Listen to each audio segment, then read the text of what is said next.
The Meeples and Miniatures podcast is sponsored by Two Fat Lardies and by the generous donations of you, the listener. Thank you to everyone for your continued generous support. We really appreciate it. The Meeples and Miniatures podcast, episode 255, Rise of the Anti-Luff, with hosts Neil Shuck and Mike Hobbs, and special guest, the Anti-Luff himself, Mr. Dave Hickman. This show was recorded on the 7th of November, 2018.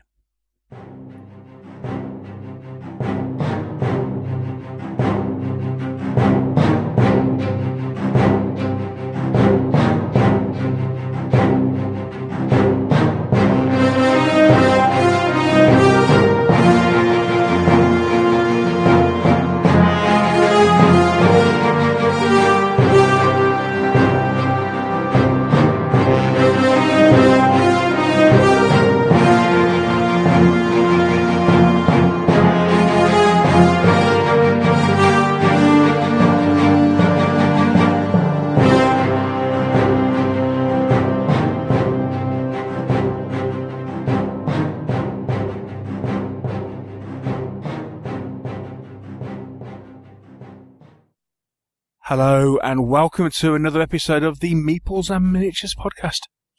'Tis I, the Brummy Dwarf, otherwise known as Neil Shuck, and I'm coming to you all live from Meeples Towers on a rather chilly November evening. Hopefully I'm not alone, because I am joined all the way from Welsh Wales by the Welsh wizard himself. This is of course Mr. Michael Hobbs. Hello sir, are you there? Hello, Neil. I am here, and for most of this last month, I haven't been the Welsh Wizard. I've been the Munchkin Sex God. I seriously was hoping not to mention that, but look, I mean, I know that came up a while ago, but why on earth? I mean, why Hi, on earth? Patsy. Hi, Aid. Why on earth are you embracing anything that Mr. Deacon suggests? Hello, Aid. Well, we can come back to this when we go for our confessional, but Mr. Deacon is a fine fellow. A fine fellow who is much more well off than he is. No, sorry, spoilers. Yeah. Yes, okay, yes, so hello, Munchkin Sex God.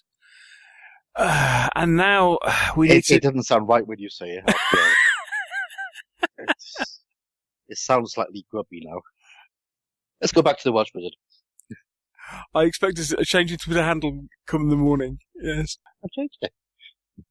Right, and joining us in our third chair for this evening. We threatened it on the last show, and indeed he is here. So, let me introduce you one and all to, it is the Anti-Luff himself, sometimes otherwise known as my other mate Dave. It is Mr. Dave Hickman. Hello, chaps. How are we all this evening? Good All evening. hail him. And thus it starts. Indeed. My spiritual master has arrived, Neil. The hero of us all. It is the Anti-Luff himself. Now, I do have to clear up a point of order here.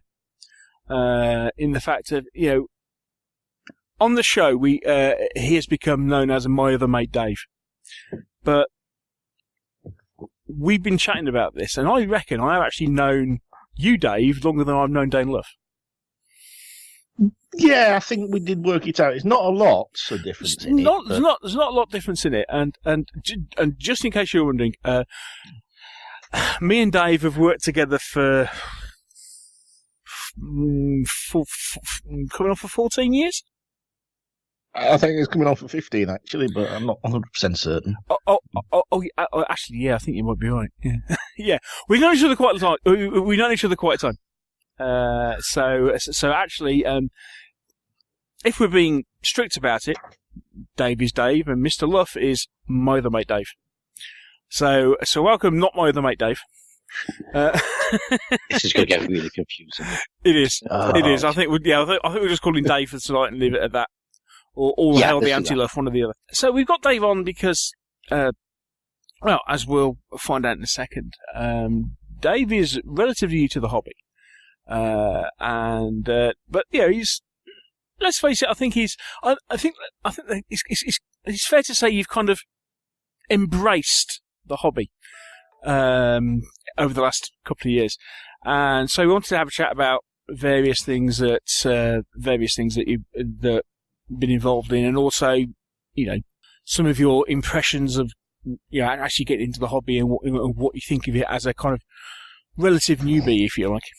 And we're going to chat about a few things like getting involved in tournaments and what have you. So that's kind of why we got Dave on the show, and just to kind of have a really good chat about gaming.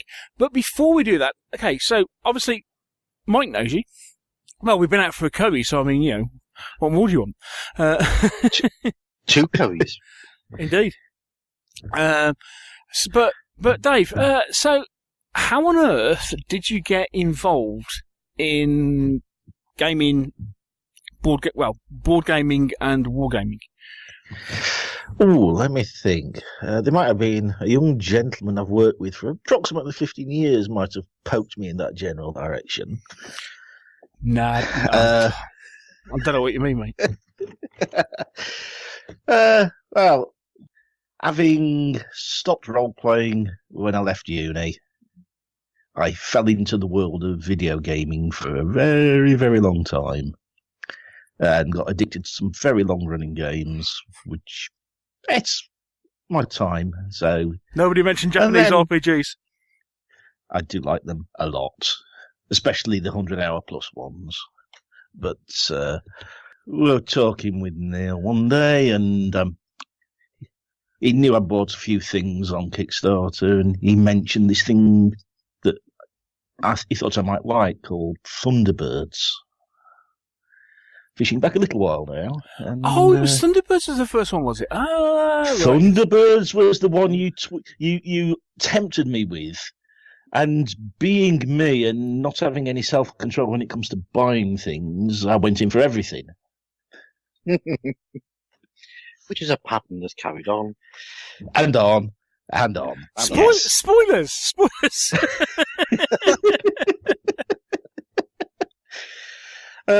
So I picked up Thunderbirds. We played it a Tuesday. I started gaming with you and Dave. I sort of invited myself along somehow. I can't remember how that happened. I think it was a case of, we need to play Thunderbirds, bring the game along. Oh, by the way, this is my this is my other mate, Dave. Yeah, Dave, this is Dave. Right, let's play this game. Yeah. Then we couldn't get rid of you. No. I'm permanent now, you see. There's no escaping me. And then, out of curiosity, I came for a day to the Games Expo. Was it 2 years ago? 2 years ago, yeah. Yeah, same time as me. That's where I first met you, Mike. Yeah. We spent a bit of time wandering around the expo. Bought a few bits and bobs. I bought a few things that I fancied, and every now and again, this shortish Welshman would go, "That's quite good." So I'm playing. Each other, Dave. Well, yeah, it does happen that way. Yeah. But that time, you managed to get me quite a few times, which is why it took a couple of people to help me carry the stuff back to the car afterwards.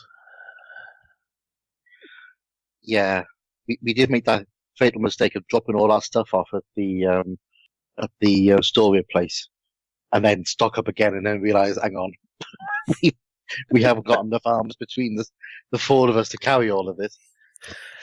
Sherpas were involved. Yes. Yes, thanks, Neil.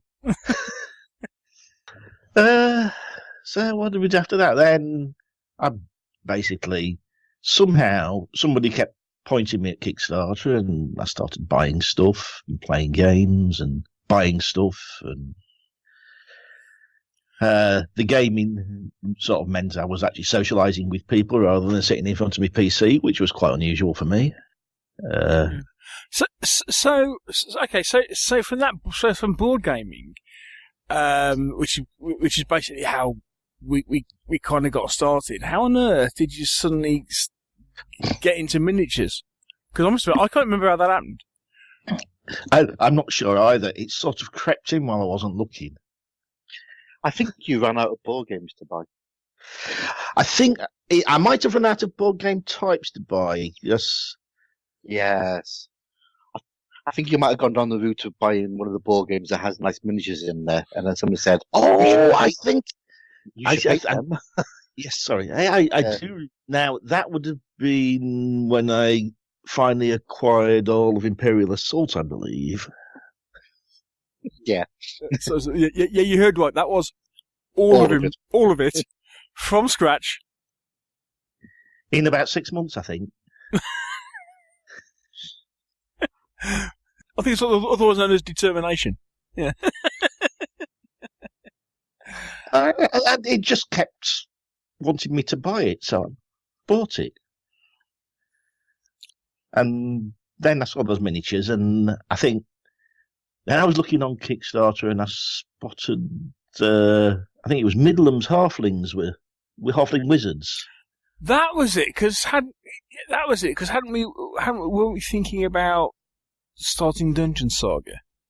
I think we were thinking about. We talked about doing our own minis for Dungeon Saga. That was it, and it just so happened you were going. Oh, and because you have a you have a kind of, you gravitate towards playing short characters in online gaming, don't you?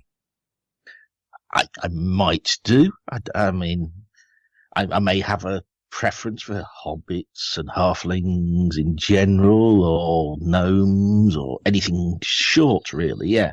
Yeah. So yes. Yeah, and I remember. Yeah, it was Midland.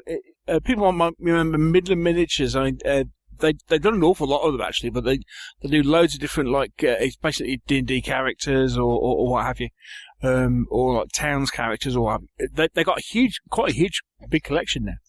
But yes, Halfling Wizards. I bought. What was it about? I think it was about a dozen different halfling magic users, which I've painted 2 of. I don't know where I caught that disease from. Yeah. Slowly you sort of drifted into tabletop games. Yeah, well, I thought it'd be rude not to try it, seeing as I knew so many people who were doing it. And obviously, I think Gangs of Rome triggered it, really. I'd played the demo, I really liked it. So much I bought quite a bit of it on the day. Again, I still don't know how that happens. Yeah, we did. Yeah, when they actually did the, it was the release day at Derby. We went to Boards and Swords at Derby, didn't we? Yeah. Yeah. Hello, Ian. Andy and a couple of the guys from Warbanner and Steve from Sarissa was there, and we did. We played a demo on launch day for Gangs of Rome. So that's there's that, and then of course at start. I mean, I think that was the first kind of minis game you've really bought into, isn't it? Because Legion, because Legion came after that, wasn't it? Legion came after that. I mean, and then there's that Relic Knights that I've had on Kickstarter for a while, and I was forgetting about that, and some 100 Years War game. Oh, some 100 Years War game. Yeah, I don't know. I couldn't possibly comment about that one. It might involve a very large dragon. Yeah.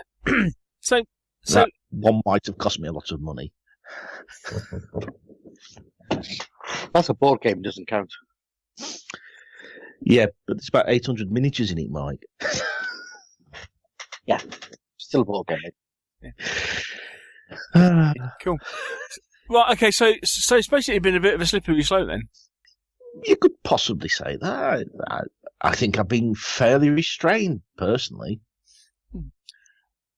Yeah, I think it has to be said.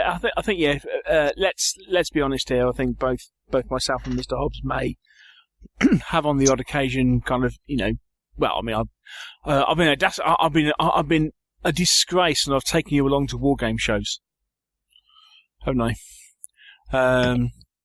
Well, you took me to one, and then you got me asking to take me to others. Yes. And Yeah. I ended up buying something for some reason. Yeah, it's just kind of gone downhill from there. Right. Okay. So that's kind of a bit of a potted history of Mr. Hickman's gaming. So currently, what is your favourite game? Currently, my favourite game is Gangs of Rome. A miniatures game. Board game. Oh, that's hard.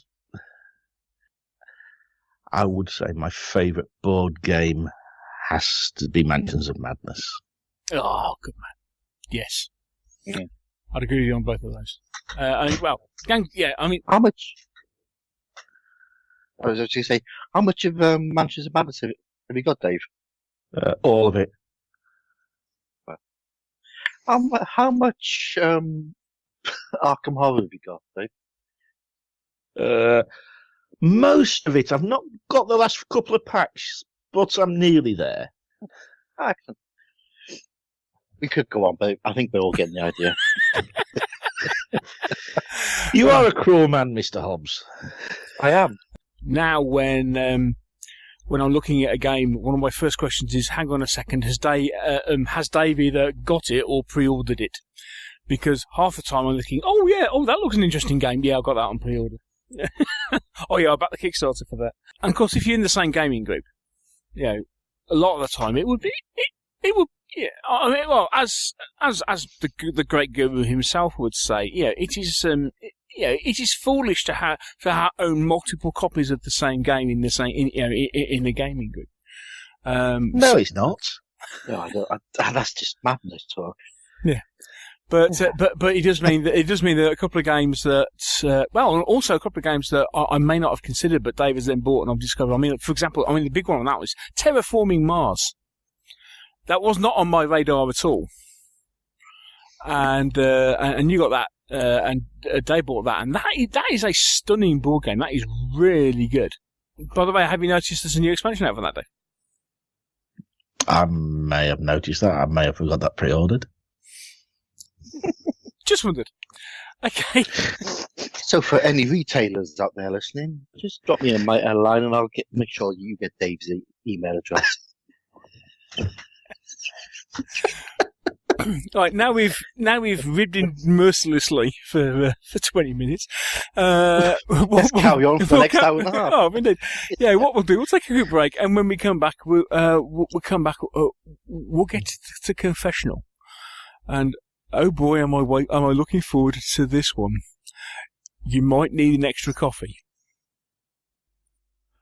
As we take a break for a few seconds, I just wanted to say a quick word about our show's main sponsor, Two Fat Lardies, authors and purveyors of some of the finest rules in the wargaming world. No matter what period you're into, whether it be Ancients, Dark Ages, the era of Black Powder, the Napoleonic Wars, and the American Civil War, through both conflicts that encompassed the globe, right through to more modern conflicts like Vietnam and even into the far future. As you browse through Two Fat Lardies' shop, you will find not only rules, but scenario supplements and a host of specials containing extra campaign ideas, one-off scenarios, and a host of gaming and modelling advice. Whether it be on land, at sea, or in the air, I'm sure you will find a game that will interest, excite, and challenge you. Pick up a copy of a set of rules from Two Fat Lardies, step into the shoes of the commanding officer, and play the period, not the rules. Go to twofatlardies.co.uk for more information.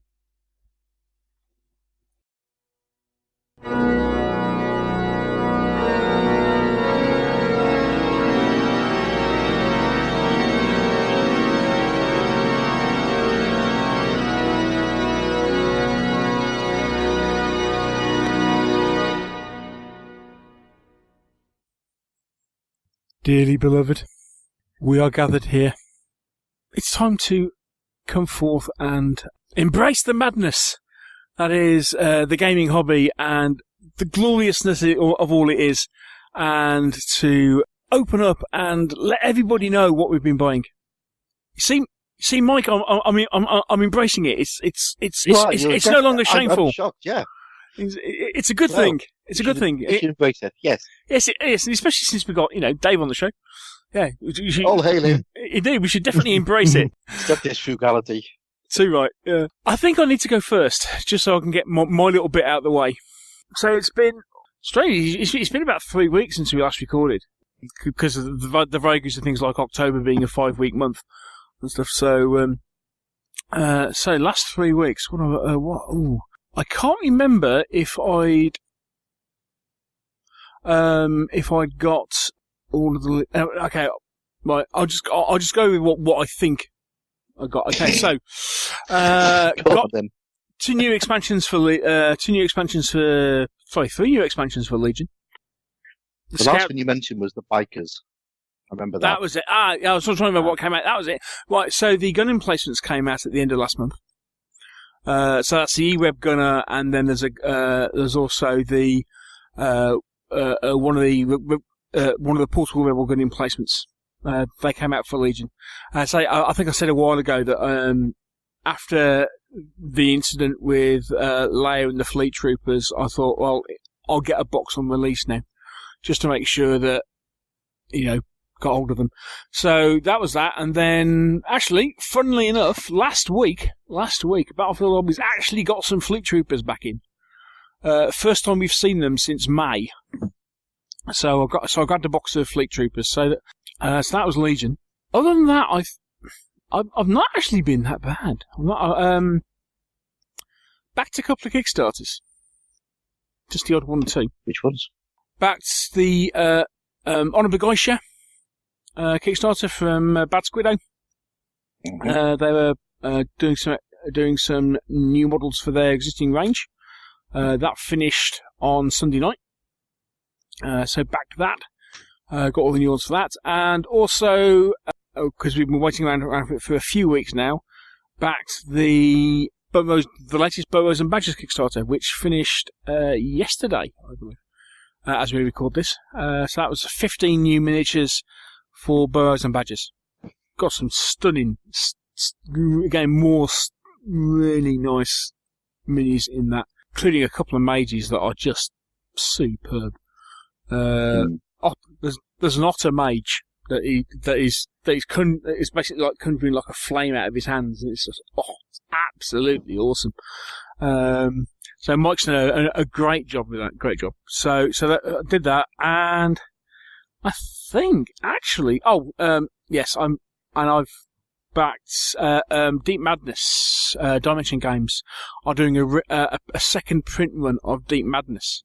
But now that arrived last month, and more of in the hobby section when we've been talking about what we've been playing. But that arrived, and my original intention was to get a few of the extra bits when they came out at retail. Except for the fact that they are no longer bringing the game to retail, but they launched a reprint of the game. It's running to 20th of November, I believe. So I've backed that just to get several add-ons, although they've turned around today and said, if you're at this pledge level, we're going to give you this organiser box for free.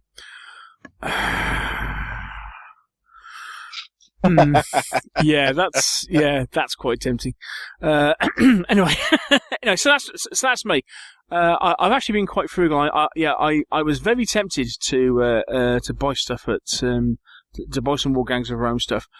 It's on my shopping list. I haven't got there quite yet. I haven't quite pushed the button.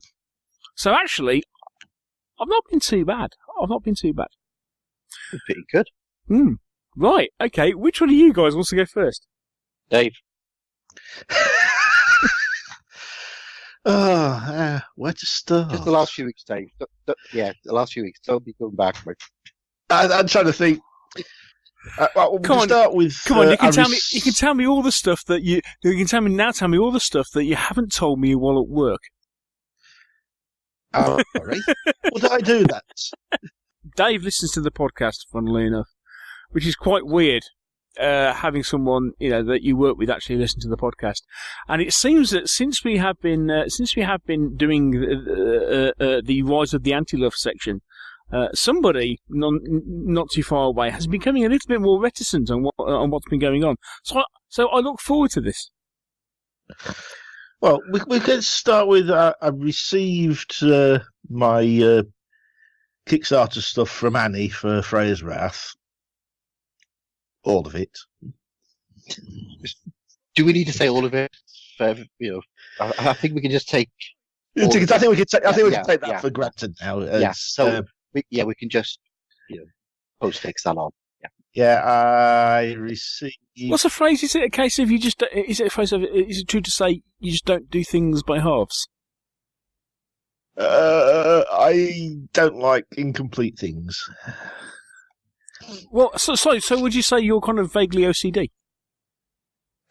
We all are. There is a vague possibility that I might have a small problem with that. It's nice to be in good company, isn't it?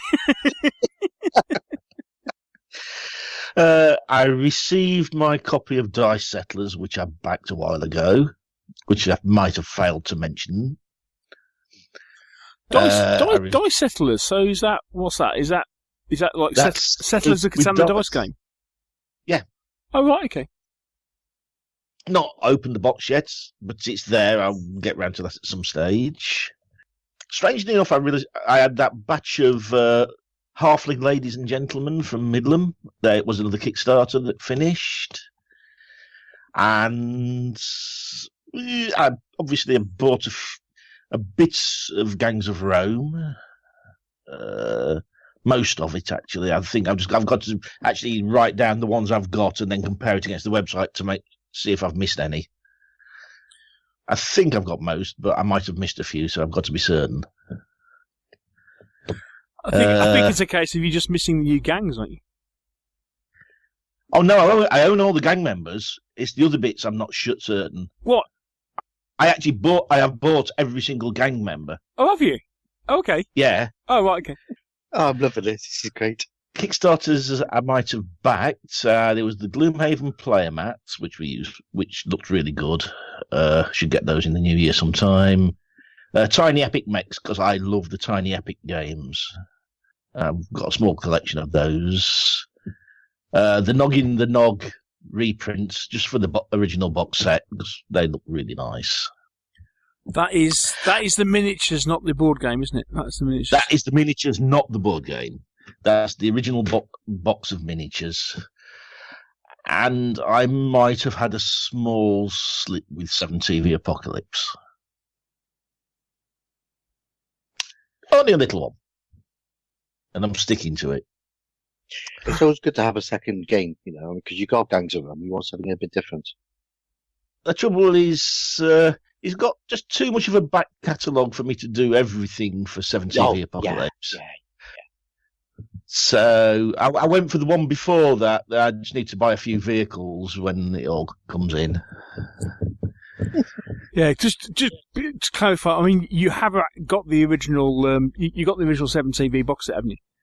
I got the 7 TV box sets on the reprint. Yes, with some. Okay, the Space Renegades. Yes, I know what you mean. Which are sitting in a box ready to be painted at some stage. See, this is what I like. See, already we're in a situation of not only is he embracing the games, but he's already buying figures and just leaving them in boxes to be painted at some later date. It's great. It's just quite touching, actually. I'm getting quite emotional here. My first lead pile. Oh. My first lead pile. Yeah, it's growing quite quickly, surprisingly. I don't know why. They do. I think for the moment, I don't think I've bought any more Sarissa scenery recently. I'm not sure, but I don't think I have. And I don't think I've backed anything just yet. There might be something in the near future, but not at the moment. So, yeah, I think that's me done. Okay. Thank you, Dave. So, Hello.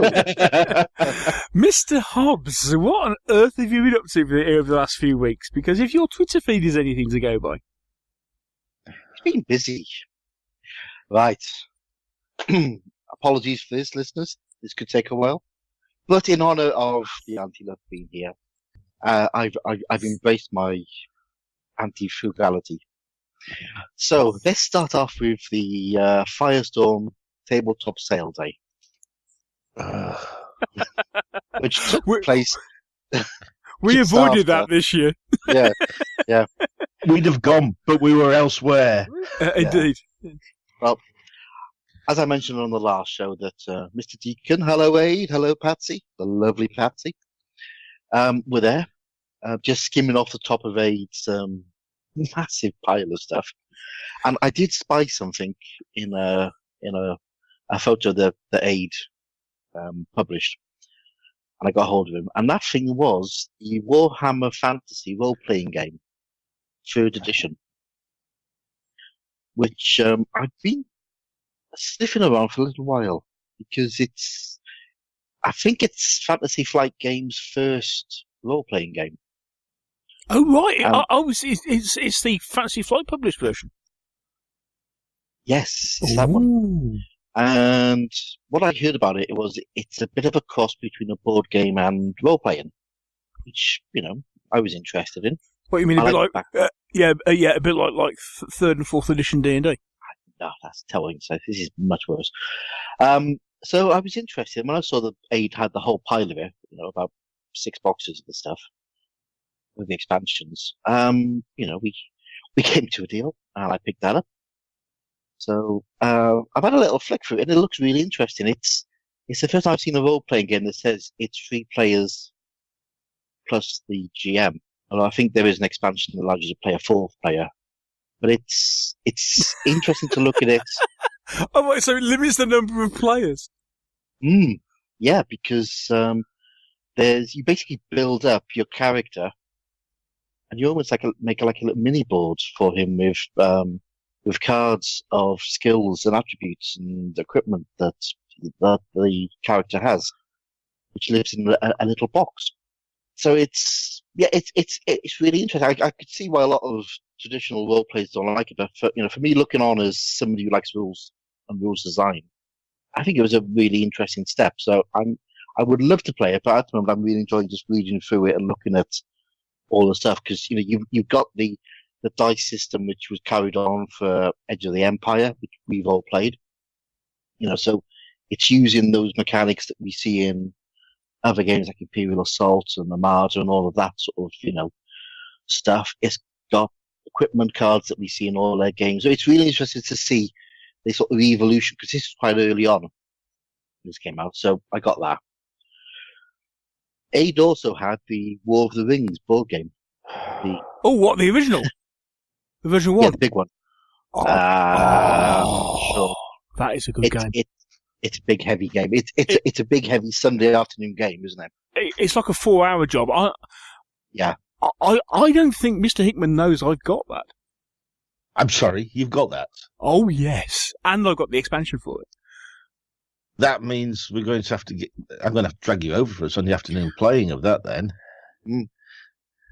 Yeah. That is a gorgeous game. That is really cool.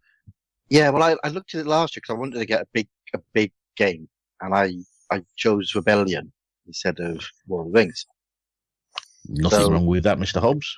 No, nothing at all. But now I've got them both, Dave. So yes. So thank you, Mr. Deacon, for allowing me to empty a small portion of your garage into my car. Right. What else did I get there? I got I picked up the Battle Systems cardboard terrain. One of the guys there was selling the Shantytown set, which came with two by two mats. So I thought, well, that'd be useful for Judge Dredd or Strontium Dog or anything that needs a Shantytown. So I've got that. I picked up a bargain. There's a guy who's selling a load of really old figures, and I had a little mooch through and came across a box of the RuneQuest Demons. And the RuneQuest, Demons- wow. Yeah, RuneQuest Demons were one of the last boxes that Citadel produced, and they weren't out for very long, and they're very rare, and he wanted £10 for them. So I bit his hand off. I got to say, so he ripped his arm off at that point. Yeah, I tried to act cool, but I don't think I quite did. I think I was shaking in anticipation as I gave him the tenner. And I also got a copy of Grand Armée by Sam Mustafa, which is, I think, the only game of his which I haven't got a hard copy. Oh, cool. So, yeah, that was about it. I did also pop over and see Stu from War Paint Figures. I can't say that. War Paint Figures. If you remember last time they had the Bing and Buy, I bought a whole epic Chaos Army off Stu. And his stores always were that. So, yeah, again, he had lots of epic stuff, which luckily I had. Lots of Mana War stuff, which I obviously didn't need. He did give me a little pack of his tufts, because he started making his own scenery stuff. So he made some tufts, he gave me a little sample of that. And they're very nice. Lovely little tufts. So, yeah, I'm probably be getting a few more of those once I need some. So thank you, Stu, for that pack of stuff. Stu also does t-shirts, so I bought a t-shirt off him as well a week later. He does gamer type t-shirts, funny ones. So that was the Bing and Buy sale. That was the Saturday after we last recorded. So all that was one day. That was just a day. One day, yeah. Excellent. Lots of bargains we had though. I've also succumbed to the 7 TV apocalypse. Because, you know, why wouldn't you? I picked up a copy of the Savage Worlds RPG book because I'm playing that next weekend at Grog Meet. So I'm looking forward to. Man. Lucky man. Yes, playing Judge Dredd Savage Worlds. Can't wait for that. I also picked up a very strange Swedish role-playing game called the Trudvang Chronicles, which apparently has been out in Sweden for years, and they did a Kickstarter last year. It's this, it's an RPG system that's sort of based in Norse, Celtic, Welsh, and Irish mythology. But I've used a lot of good things about it. So I picked that up to have a little look through, and that's gorgeous. And that's about it, really, for now. There'll be some other stuff which I'll chat about later on. Oh, right. So I was going to say, no, it's not. I've seen your Twitter feed. I may have just remembered a few things I've missed as well. Really? Is that to say, Confessional? Well, I did buy the rules for Kiss Me Hardy and Bag the Hun. Excellent. Good choices. Which sort of fell in with a load of other stuff. I'd picked up a few One Ring books, just a few. Got them all?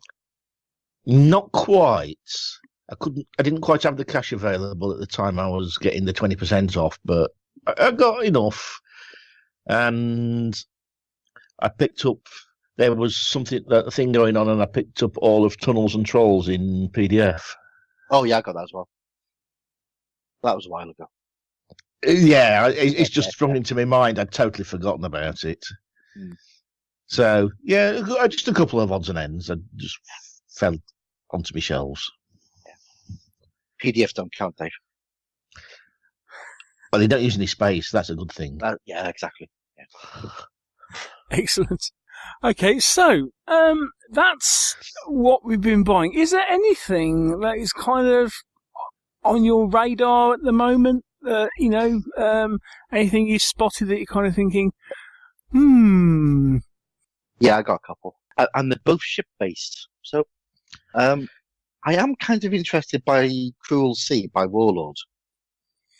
But, is that just about coming out, is it? Yeah. Yes, on pre-order now, but the only thing I'm not sure about is it's 1/300th scale, played on a 4x4. I just I got a feeling it's going to be a bit, tight for space. Because I mean, 1/300 ship, they're going to be 4 or 5 inches long. It's going to be huge. Yeah. So I love the idea of it. I mean, Coastal Command stuff and E-boats and MTBs running around. But yeah, I'm not sure about the scale. But that's it. And also, just came out today on Kickstarter, Firelock Games are doing a 1/600th naval game. Oh, well, Firelock, so these are the guys behind Blood and Plunder, isn't it? Yeah. Yeah. So they're doing like a fleet game. Really? Yeah. It's called Oak and Iron. Oh dear. I may just hate you some more today. Yeah, I want to have a look at the gameplay in it, but I mean, I've heard a lot of good things about Blood and Plunder, so we know that they can produce stuff. But yeah, it looks, it's 1/600, so the ships are going to be a couple of inches long per man of war, so it's a nice scale. Looks nice. That's my temptations. Well, a couple things I've seen. Do you remember when we were chatting with Terras, and we were chatting stuff you mentioned, and we happened to mention that very strange thing we'd seen trail called from Punga Miniatures called Carnitors and Felitors. Or Carnitors. Yes. That launched on Kickstarter yesterday. Oh dear. Yeah, they've done some of the animals where you can take the back of them off and have them as anamorphic. Oh, you've been looking then, Mr. Hobbs. I like to keep in touch with what's on the news, Neil, for the show. It's all for research. Indeed, research purposes. Purely for research purposes only. Yes, yeah. I think they're only on that on one of the box sets yet, but that is quite interesting, the fact that basically you can take the back end off should you so wish. Yeah. It's one of those things that you kind of look at, there's part of you kind of thinking, what? And there's another part thinking, but they're really nice. Yeah, okay. So that launched yesterday. Another thing that launched yesterday, which I know next to nothing about, but it is, and it's not running for very long. So you might just about hear this by the time it gets published. But Monolith are running a Kickstarter for a game called Claustrophobia 1643. Yes, I had a look at that. Yeah, I'm really undecided. I'm looking at that kind of thinking, oh, that looks interesting. But at the same time, I'm kind of thinking, yeah, that looks really interesting. I'm kind of thinking, hang on a minute. The Claustrophobia one is interesting because there's no backer kit. There's one pledge, isn't there? You buy the box, and it's 10,000 copies, and that's it. That's it. Yeah, which actually is quite good because he's not going to get sucked into a huge, massive logistical nightmare. And let's be honest, Monolith do some lovely miniatures and stuff, and the rules are good. So, but I just don't think I need another board miniatures game. They're going to get complained at again, because they had 200 copies available for Oceania. And 200 copies available for Asia, and they've all sold out. And there are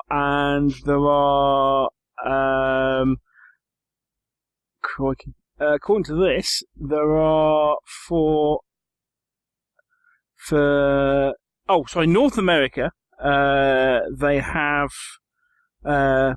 just over 2,000 to 4,800. And for Europe, they have just under 900 left. But they'll probably do what I did on the Conan book of set. Yeah, book of set. Yeah, the book of set, which is obviously okay. Well, we'll open it up again, but you're not going to get it on the first date. You'll get it as a wave 2, which it's not a bad idea.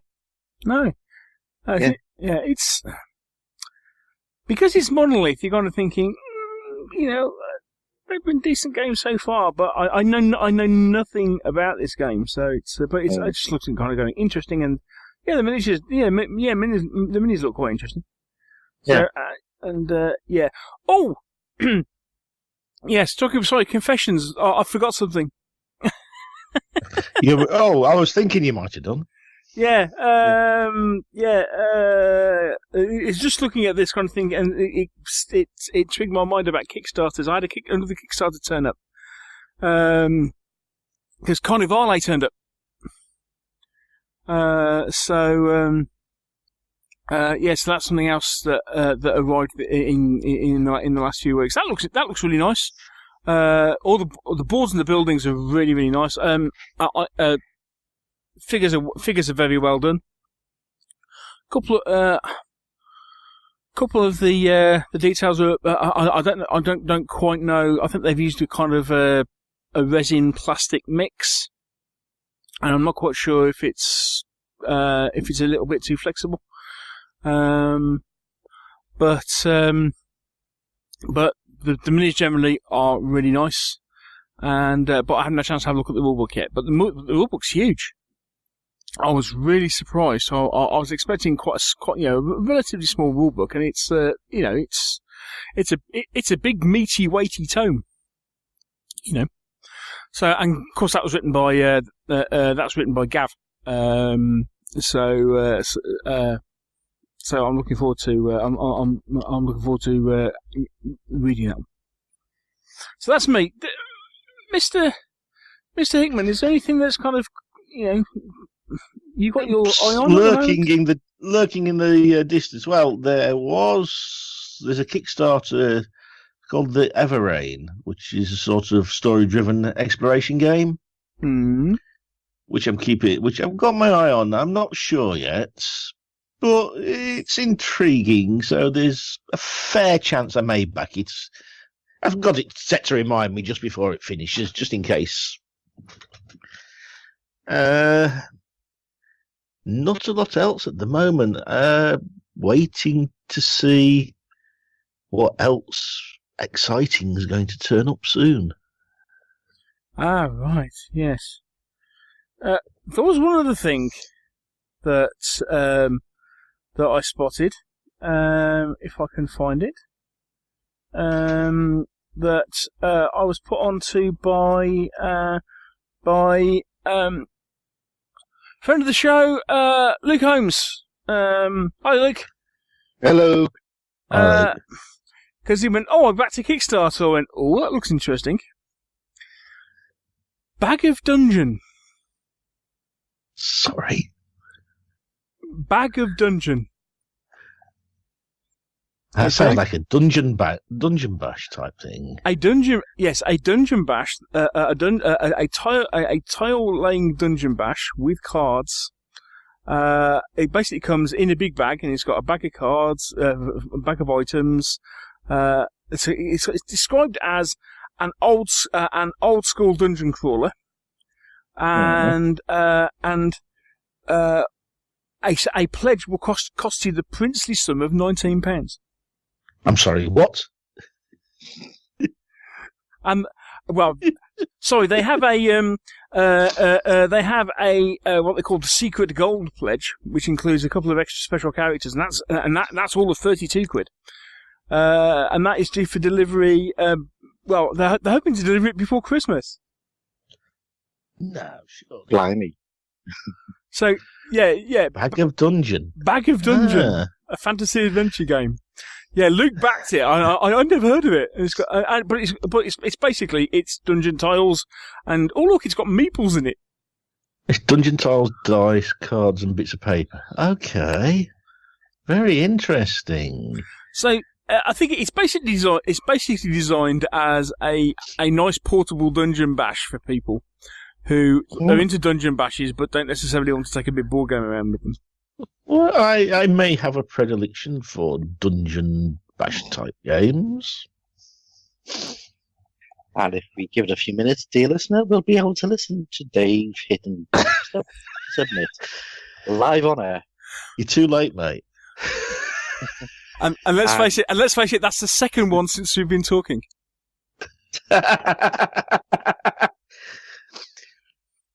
It's nice when it That's happens really- to somebody else.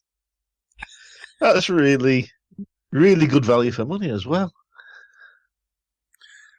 I may have clicked on the click thing. Cool. Right, okay. Always got a ring in it. Comes with a ring. Does it have nice does it have nice inscriptions on the inside that you can't read? I think we better stop that before. Right. Well, okay. So there's a few things to. Right. Okay. Just to let you know, that bag of dungeon is running until the 5th of December, but amazingly, they're saying estimated delivery is December. So basically, it's almost like a pre-order, isn't it? It does sound like, doesn't it? Yeah. But and then their Uber pledge is due to deliver in January. But yeah, it looks nice. That does. Cool. Well, there we are then. Okay, we'll take a break, and when we come back, we'll be chatting about what we've been getting up to hobby-wise over the last few weeks. That's quite a long one as well.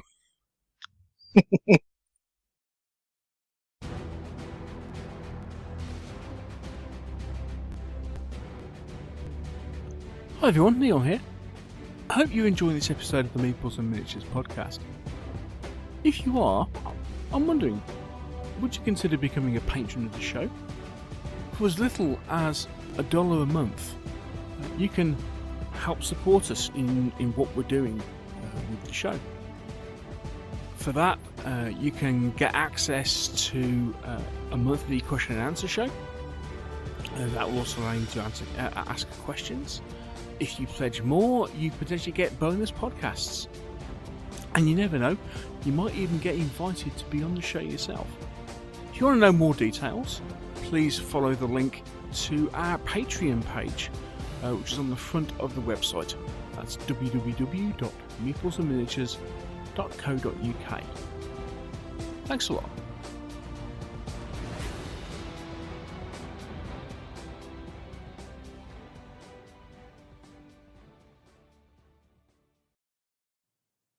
Okay, so it's that time of the show where we chat all about what we've been up to in the hobby. Now, a lot of what I've been doing and a lot of what Dave's been doing are similar in nature. So I'll talk about what I haven't been doing with Dave. That sounds so wrong. And then You may wish to rephrase that, sir. indeed, yes. No, leave it in. Never go back, Dave. Never go back. I'll go first, then we'll let Mr. Hobbs chat about stuff, and then we'll let Dave talk about what he's been doing, and I'll interrupt him for a change, because it's normally so much the other way around. It's my chance to get my own back on him. No comment. Mm. In fact, I'm surprised he hasn't started finishing my sentences for me already. It's such a habit. You don't know how hard work it is not to. I was going to say, Dave's been very good tonight. Yeah, but we've only Keep been it up, Dave. we've only been recording for an hour. Right. Okay. So, hobby-wise, managed to get a little bit of painting done. Basically, we had a Gangs of Rome day, which we went to, which we will get back into later on. But one of the prerequisites of that was that we had to bring 2 painted gangs along. Nice to see. I kept to the tradition, and that most gamers have coming on to the night before a tournament or a game or something. I was dry brushing the bases on the Friday night before the Saturday, and then as it turned out, we didn't need them. We didn't need them anyway. Never mind. At least it is amazing still how much you can get done when a deadline concentrates the mind. But that is the only painting I've been up to. As far as game playing is concerned, the aforementioned Gangs of Rome, which we'll talk about a bit later. Outside of that, the big thing is I've been playing several games of Deep Madness. You may remember I mentioned on the last show that Deep Madness had arrived, and I've been playing that with Josh. That's a good game. That is a really good game. It's a blooming hard game, but but it's a good game. We managed to get one full game in. I mean, the learning game, as far as like a game size is concerned, if it's at all possible, it's probably got more bits than the average Fantasy Flight game has. Tons and tons of tokens and cards and all sorts. So it can take a while to set up, which is probably its major downside. I went in on what I think is called the Investigator Pledge. So you got a couple of extra boxes worth of Kickstarter exclusive figures and extra scenarios and what have you, which gives extra variety into the main game. But no, that is really good. It's nice and atmospheric. It's not just a rehash of other games. It does have some of its own unique stuff, and it works really well. So, yeah, enjoyed that a lot.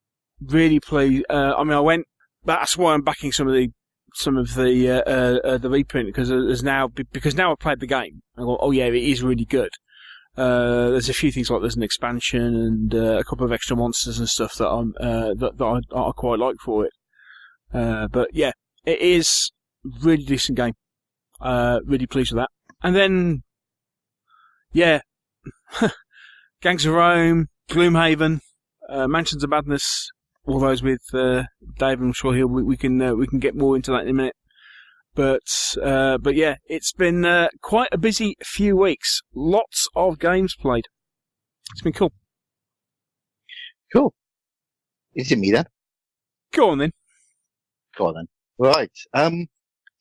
Did I mention on the last podcast that I've been playing Middle-earth strategy game? I can't remember. But, as in the miniatures game? Yeah. Yes. New one. Yes, I sure can. We had a couple of games there with Matt and Mark. Very nice little fun game. Myself, Mark, and Ralph came along, and we finished off our Shadows over Normandy campaign with a very final big battle where me as the victorious Americans had to save a virgin from being sacrificed on the altar by those dastardly Nazis. Oh, right, okay.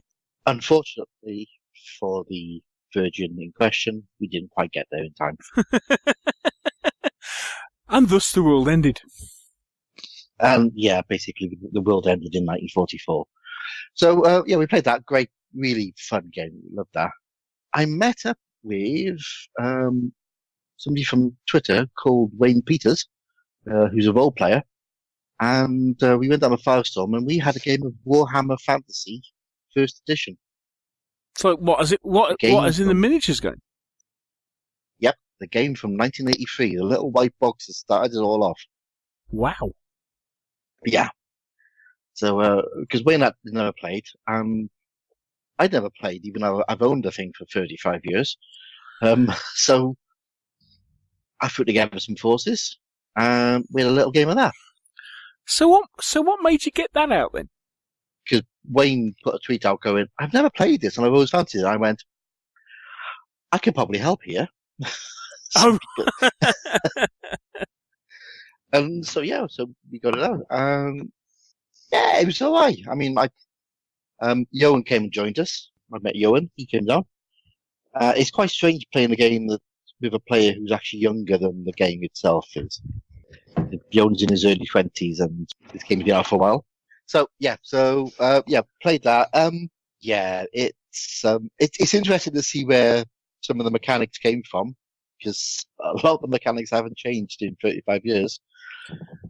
Seriously?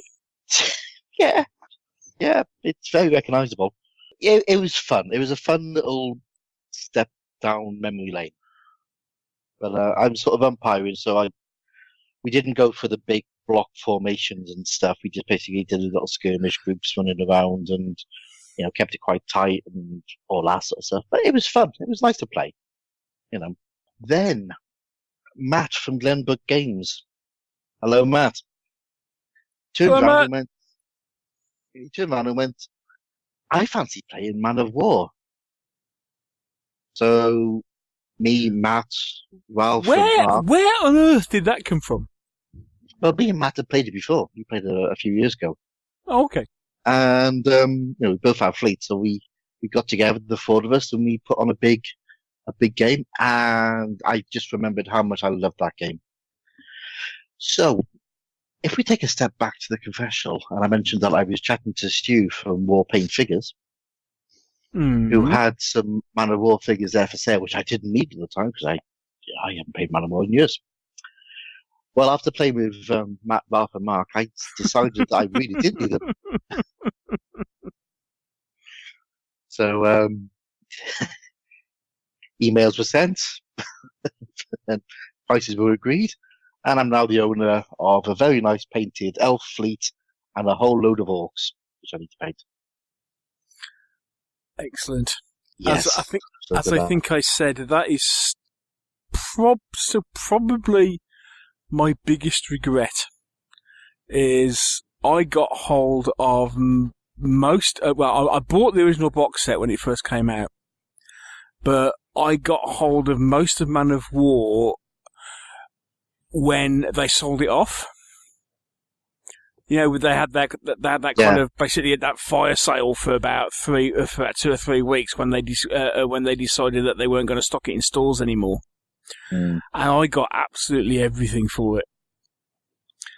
And I don't know why, but at some point, I was chatting to somebody and said, "Oh, I'd like to get Man of War." I said, "Oh, I've got it all," and we agreed a price, and I exchanged it for money outside of Edgbaston Cricket Ground. It's such a good game. Looking back, it's like, why on earth did I ever do that? Because it is a really good game. So we love playing that. So I've got small fleets.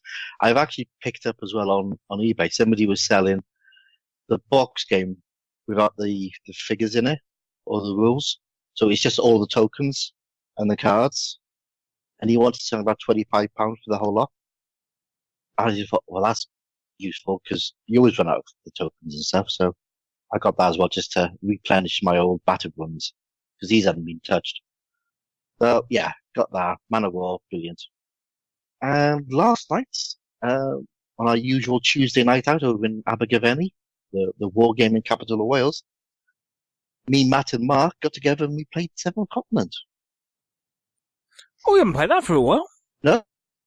Yeah, we must get that out again. Oh, yeah. So that was great fun. So we're going to carry on with that next week. So is that starting a new game, or was that carrying on from where you were before? Or? No, it was a brand new game. He just wanted to show Matt what it was like.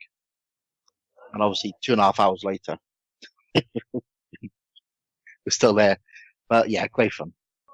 So yeah, I've been, doing the usual painting. I painted up small 2 mil stuff, painted up some Man of War fleets, which I've been in my to-do pile for 10 years. So yeah, that's about me for the hobby, really. Usual stuff, all ongoing. Cool. Yeah. So how about you, Mr. Hickman? What have you been up to?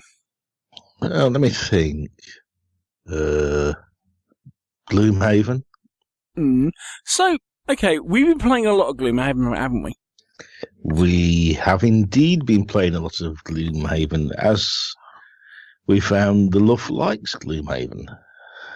Indeed, and now I know we talked about it on a couple of shows ago, but I know there are several people that are still that are asking us. So now you're several games in. What do you think? And has your opinion changed a bit? Changed at all? What do you think to it? Do you think it's got enough variety, or So I mean, I know you're probably biased because it's your game, as in you paid out money for it. But let's face it. Yeah. How are you finding it at the moment? I'm really enjoying it. I think the game's got some excellent mechanics. The card bit is utterly brilliant. It forces you to work as a team. And the story so far has been excellent. I've not found anything I dislike about it yet, apart from it maybe being a bit hard at times. I must admit, the thing that really bugs me is not having miniatures for the bad guys.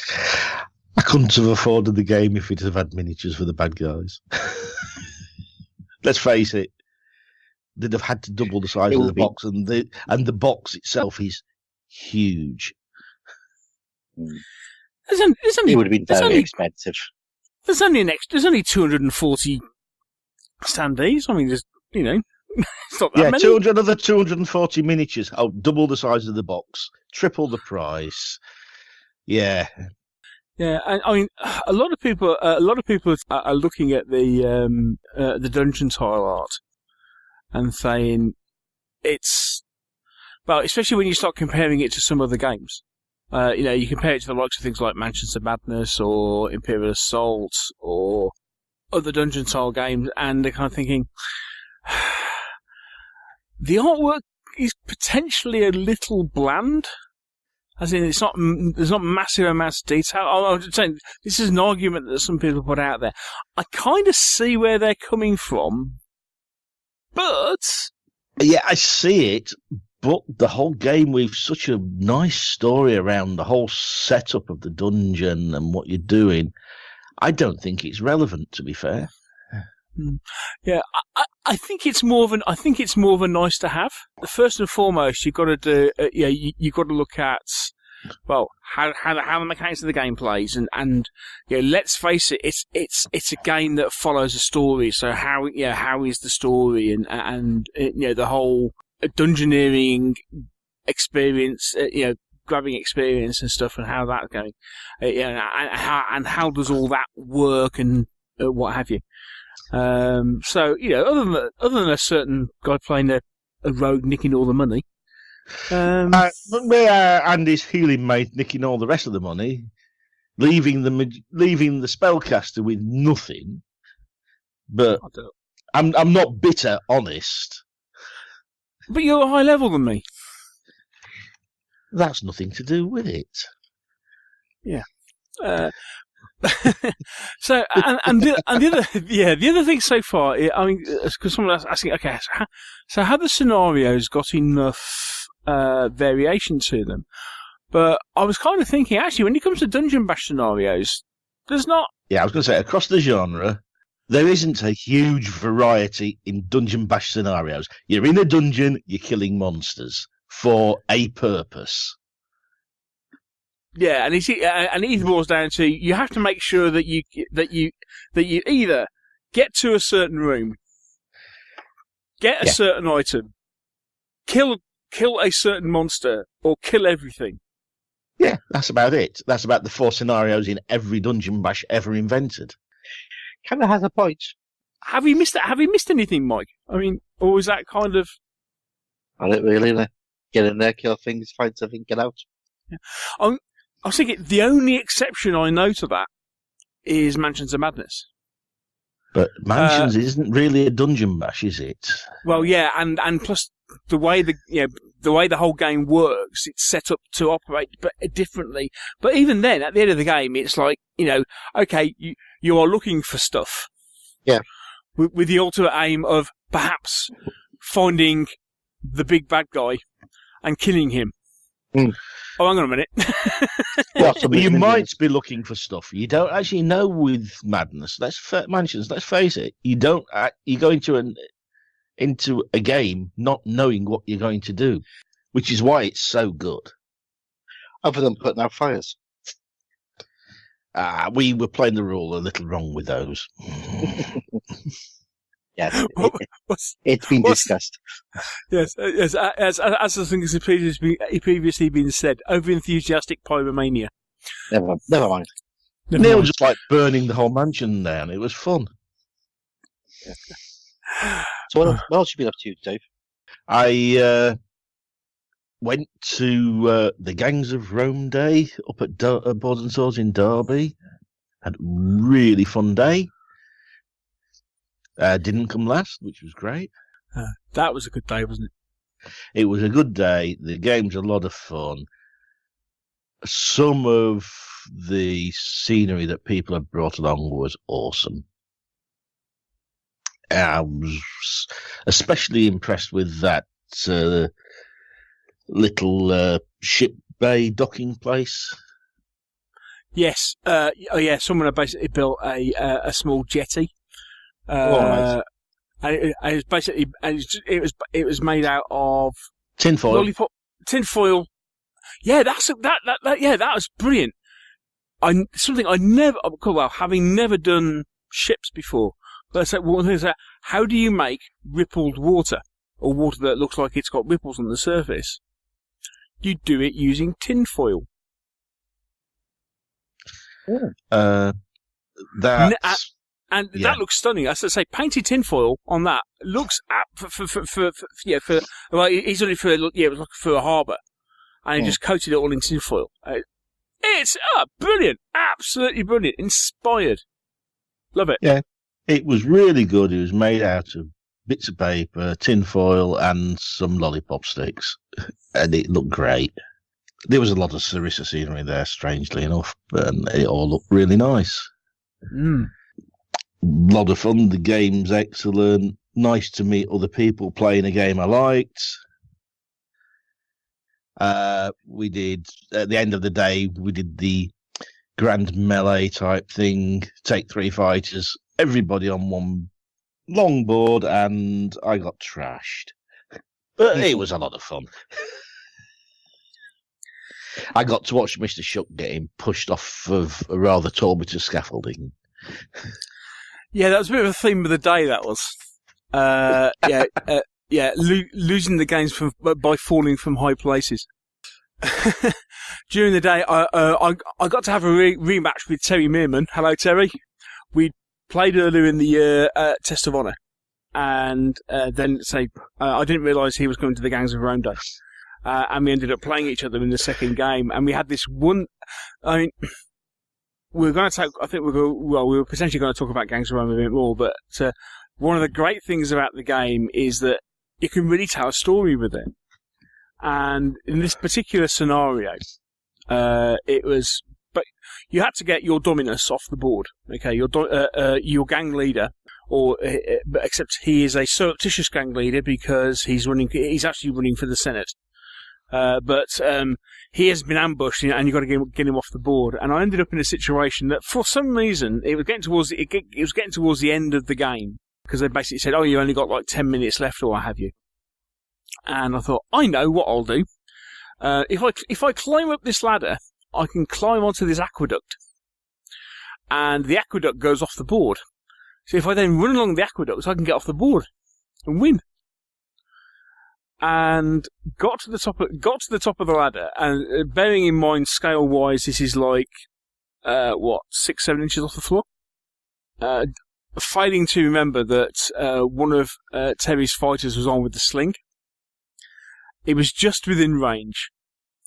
Hit me with a slingshot, and it was like, wouldn't it be really funny if, having been hit with a slingshot, he fell off the aqueduct, and basically just like fell to his death? Wouldn't that be a funny way and a great way to end the game? If he gets shot and I'm here, would I fall off? And I went, no, because I'm kind of just climbed onto the aqueduct. He says, no, you just fall on top of the aqueduct. It's okay, but it's not quite the ending you might want. So I'll tell you what, and I was just to tell you what, we'll dice for it. And if we'll roll off, and if you get more than me, he falls. So we roll the dice. So we have a dice off. Terry wins. So my Dominus falls basically something like, I don't know, 40, 50 feet to his death, and thus endeth the game. That sounds fair. Yeah, and but yes, it was definitely a case of I did that, and then Pete, hello Pete, he then threw me off a piece of scaffolding. The only attack of its type in the whole game. In the whole game. You need to learn not to go climbing, I think, in this game.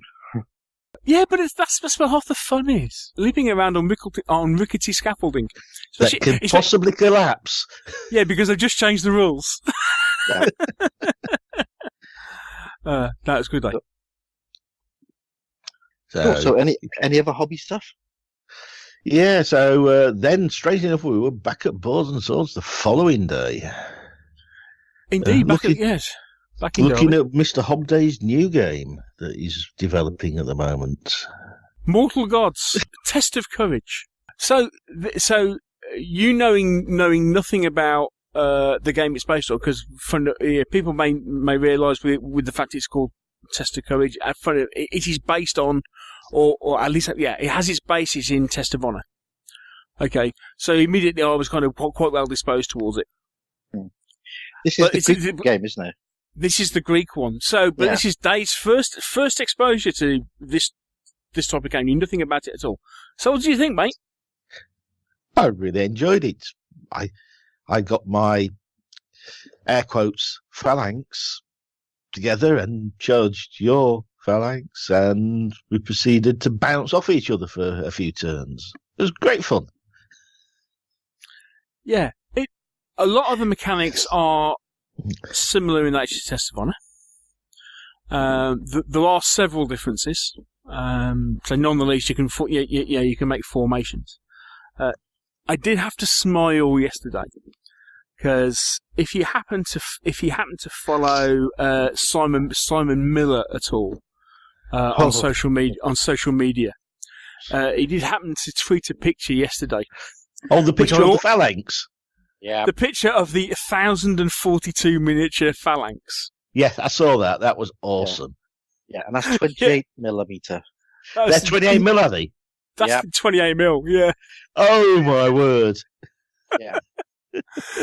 There were times. I mean, Simon's a wonderful bloke, but there were times I think, I don't know if that guy's got a problem. Because he runs games at the War Games Holiday Centre, doesn't he? And when he tweets a picture of, right, I'm ready to go to the War Games Holiday Centre, and he tweets a picture of his hall, and he has two piles of really useful boxes. Now these are I think they're like the big flat. I think they're 10 litre 30. Ones? Or probably bigger. No, they're bigger. I think they're like the 24 litre ones, and it's basically two piles of those, floor to ceiling, and of course they're packed with figures. Yeah, he's got tons of them. But yeah, I saw that like 1,000 plus miniature 28 mil phalanx, and I did almost share that with Andy.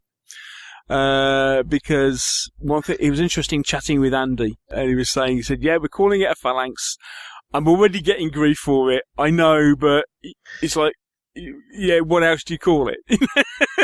It's a word. It's a word. It's not terrible. It's a sort of Greek shield wall, isn't it? Let's be honest. Yes. Yeah. Yes. Well, I was going to say, is it worth coming back to us in like our main section with Dave and go into the rules in a bit of detail of what you've seen? Good call, mate. So, right, that's our. So that's kind of what we've been up to, and we will come back and more hobby chat shortly.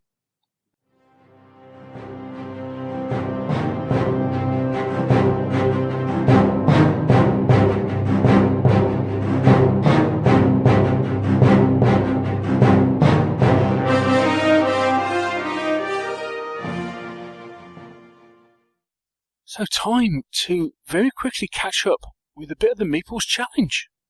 Have you managed to get anything done, Mr. Hobbs? I've done loads. What about you? Have you done anything? I have actually managed to do a bit. Okay, right. So, okay. So all my Burrows and Badgers miniatures are now based and undercoated, and the first batch, my first warband, have also had the patented Steve Bond. Hello, Steve. A Norn oil wash technique applied. So they are about ready to go. Other than that, funny enough, I have been reading. I've been reading the rulebook, especially in the light of I backed a Kickstarter, for goodness sake. Bought more figures, yeah. And I've been reading the rulebook and looking at playing around with building warbands using spreadsheets and stuff. Looking at, I kind of put together all the models I kind of grouped them into what I thought to be warbands for painting purposes. And I'm now discovering that I might be a bit ambitious to think that all the models I want in a particular warband I can actually fit in to begin with. Yeah, especially when it comes to things like stuff that's got lots of armour. Because because for a starting warband it's actually quite expensive. But there we go. But yeah, so that's kind of where I am. I'm kind of almost ready to pull the trigger on painting. I'm a little scared simply in the fact of they are such nice figures. I really don't want to mess them up, and I'm kind of thinking, I've really got to do a good job on these, and especially when you see some of the paint jobs that people are producing for them on the Burrows and Badgers Facebook page, you kind of think, wow. And that is interesting, actually. I mean, that's kind of almost like a topic in itself. This whole thing of getting your head round painting, getting your head around the fact that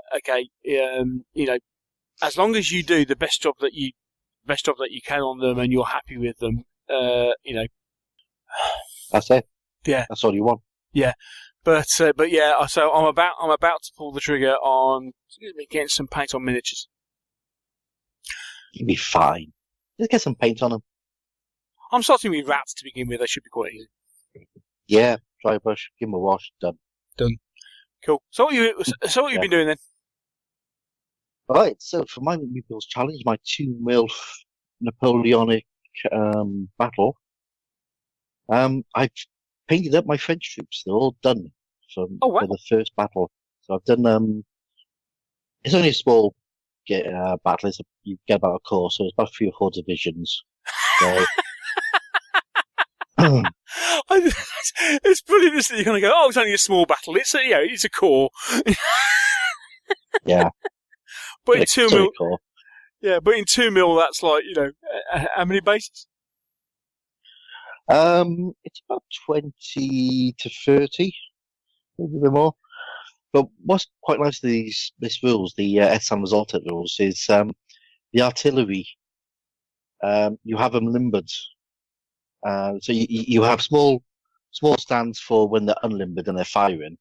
But when they're in sort of travel mode, should we say, you have this bigger base which has the whole artillery train.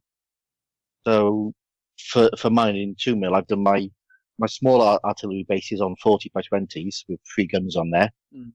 But the big ones I've done on 80 by 40s. So it means I could put on like a road and have like a line of limbers and artillery caissons and some troops wandering around. I've done all those. So it's one of those for each artillery unit. And I've done one of the sort of reclamation points. So again, it's an 80 by 40 base, which is sort of like the back of the division. So it basically designates where troops will fall back to, and also it gives you the end point of the division when they're in sort of battle formation. So again, it just gives you a chance to do, I've done some tents and wagons and a few sort of troops wandering around in, as if they're guarding the sort of baggage train, shall we say. Yeah. So really enjoy it. So the French are done. And they're all packed up in a small plastic box, which I got a Chinese meal in. Yeah, I've got a whole army in there with space for more. And I'm about to start doing the Russians. So the Russians, all the infantry have been undercoated. So I'll get them painted hopefully next week. So that's about 12 battalions of infantry. All right, so being Russians, obviously you'll need the slightly bigger takeaway box.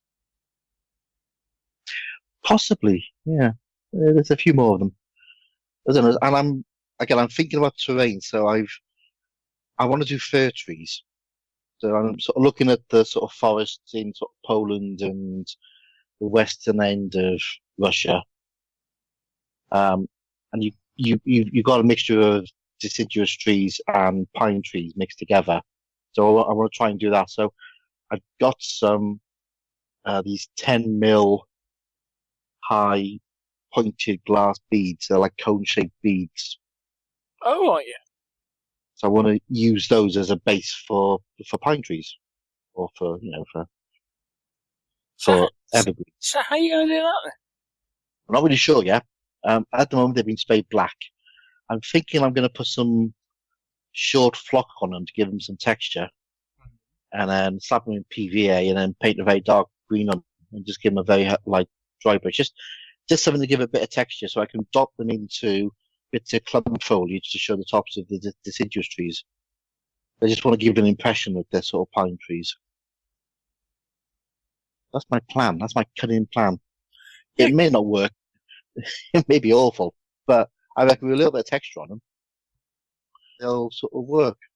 Yeah, because I suppose for standard deciduous kind of forest areas, you could still use the clump foliage on an MDF base, couldn't you? Yeah. Because that would kind of work at that scale. Mm. Yeah. Yeah, or CD or something like that. Yeah. So that's what I'm doing. So it's all coming together, and I'm hoping to meet up with Andy Walpole from Firestorm Games next month, or later this month, to actually get a game in. Here we go. All moving ahead. Looking forward to it. Cool.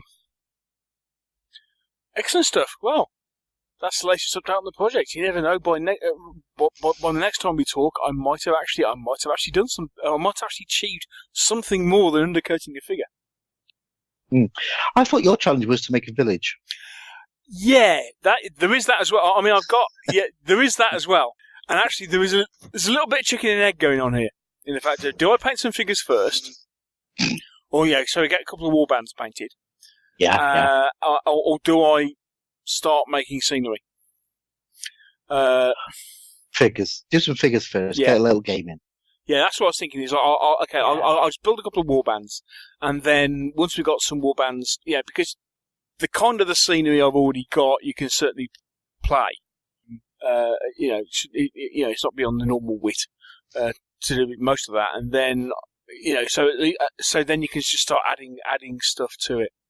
So that's where I'm kind of coming from first. So a couple of warbands first, and then we'll go for the all the scenery bits.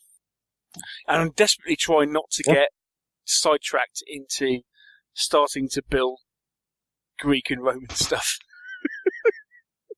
Because having decided to scratch build stuff for boas and badgers, I've also been looking at some stuff that the guys have been scratch building guys have been scratch building some stuff for Mortal Gods, and I'm kind of looking at that and kind of thinking it's not a million miles away from doing the buildings for Gangs of Rome, And I know whilst somebody not too far away has an awful lot of MDF for Gangs of Rome, I quite fancy the challenge of scratch building and to see what sort of a job I can make of scratch building it.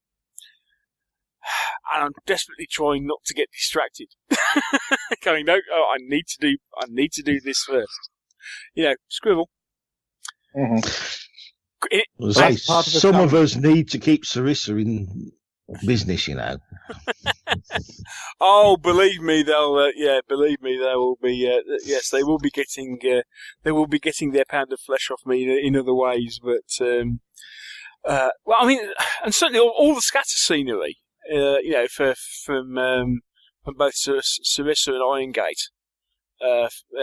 It's just some of the bigger buildings. I'm thinking, it'd be interesting to see if I can build those out of foam core and see what they look like. Yeah, the Irongate are going to be getting an order from me, not too distant future. Mm. Yes. Right. Okay. So that's the project bit.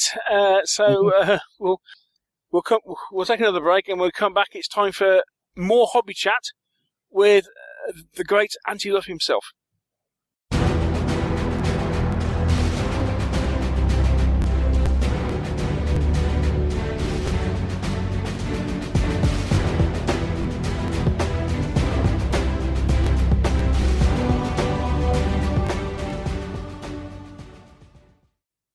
It's time for our main chat of the show, and we're going to do something a little bit different in this particular one. Is that we're not going to stick to one subject. We're kind of going to talk around a couple of games, and actually get Dave's impressions of because he's kind of like a newbie into the hobby. Is chat a little bit about what he thinks about the whole thing and what have you. So we're just basically going to have a chat about the hobby and see where it leads us. So at this point, actually, because I've worked with the guy for so long, I actually think we should pass the questions over to our expert question master, Mr. Hobbs. Thank you, Neil. Thank you very much. So, Mr. Hickman, take a seat. Comfortable? As comfortable as I'm going to ever get, yes. Excellent. I'm just going to shine this little light in your face. Don't worry about it. If you answer the questions, Dave, you'll be allowed to leave. If you don't, we'll make Neil ask the questions and you'll be here all night.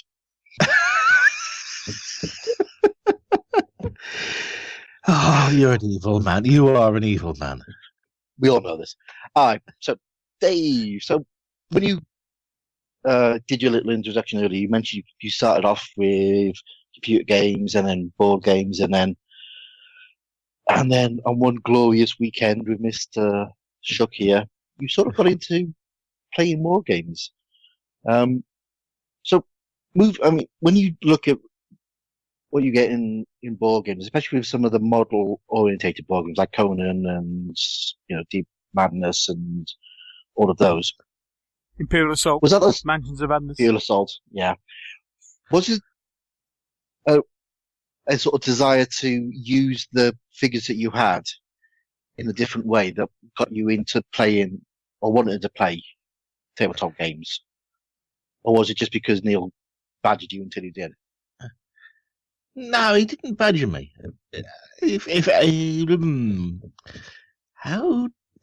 I really don't remember how it happened at all. I know I was probably heading that general direction. I don't think it's so much badgering as years of just drip feeding. Drip every day. Drip. Sooner or later, it's going to rub off. I was before I'd actually played the game that started me on this.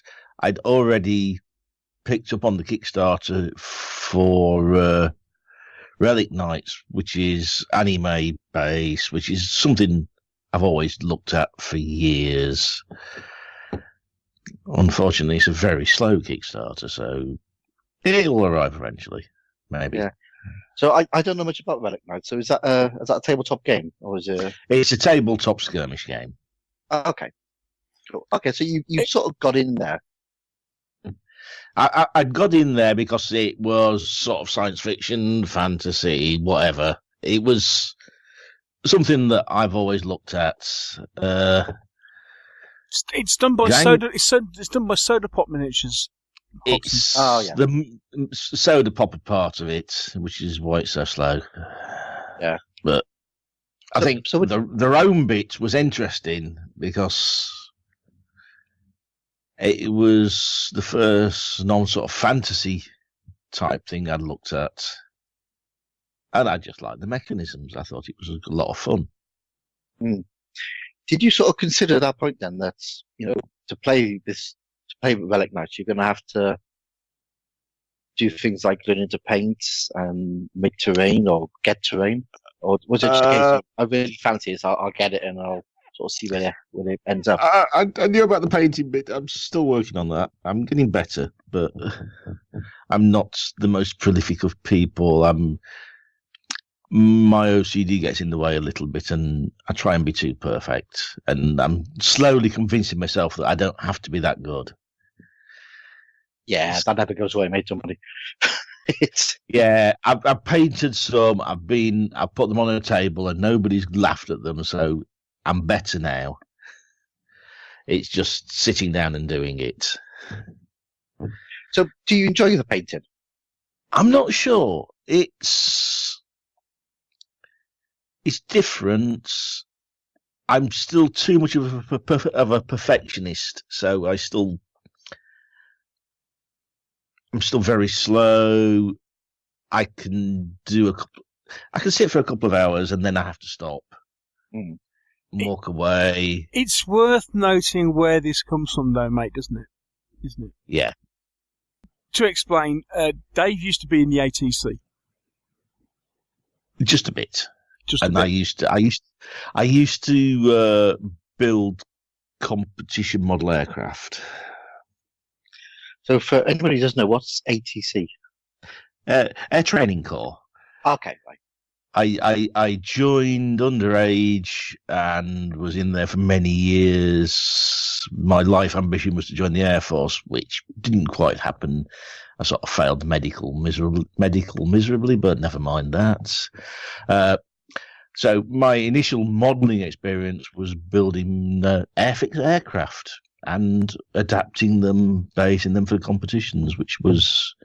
I never won one, but they were quite fussy. Yeah, so this is scale modelling, isn't it? That's scale modelling, yeah. Yeah, I mean, that's a whole can of things to get into, isn't it? And yeah, I modelled railways as well. I came in from I did modelled railway stuff as well. Oh, so you've got like a bit of history of making models and doing some painting and... Yeah, I was never happy with any of my products, unfortunately. But yes, as a young man, I did some of that before the computer took over the world. Excellent. So what sort of paint are you using? I mean, are you just using brush, or are you looking at airbrushes? Yeah, well, a little story about that. Airbrushes.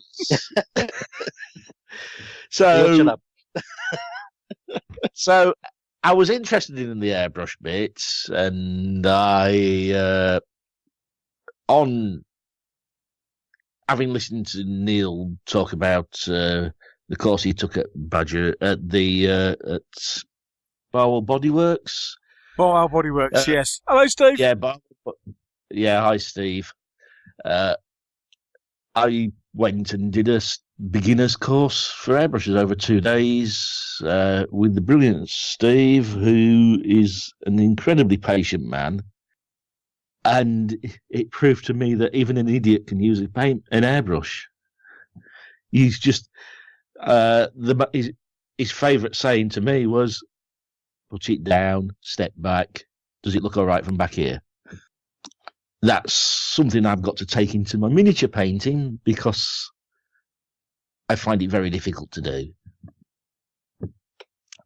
And I was very good at excuses as to why I couldn't paint these because I wasn't good enough. And that took a chat with Matt to fix that. This is Matt from Glenbrook, yeah? This is Matt from Glenbrook, yeah. Yeah. Impromptu therapy session at Partisan, wasn't it? It was an impromptu therapy session at Partisan. He basically told me I was making excuses not to paint them. Yeah, you are. Yeah, and I was. Yeah, I mean, for me, because I paint a lot, and I paint for pleasure. I probably paint more than I actually game, because it gets me off the computer, and it's something I can do quietly on my own, and I chill out. So it's interesting to hear you sort of talking about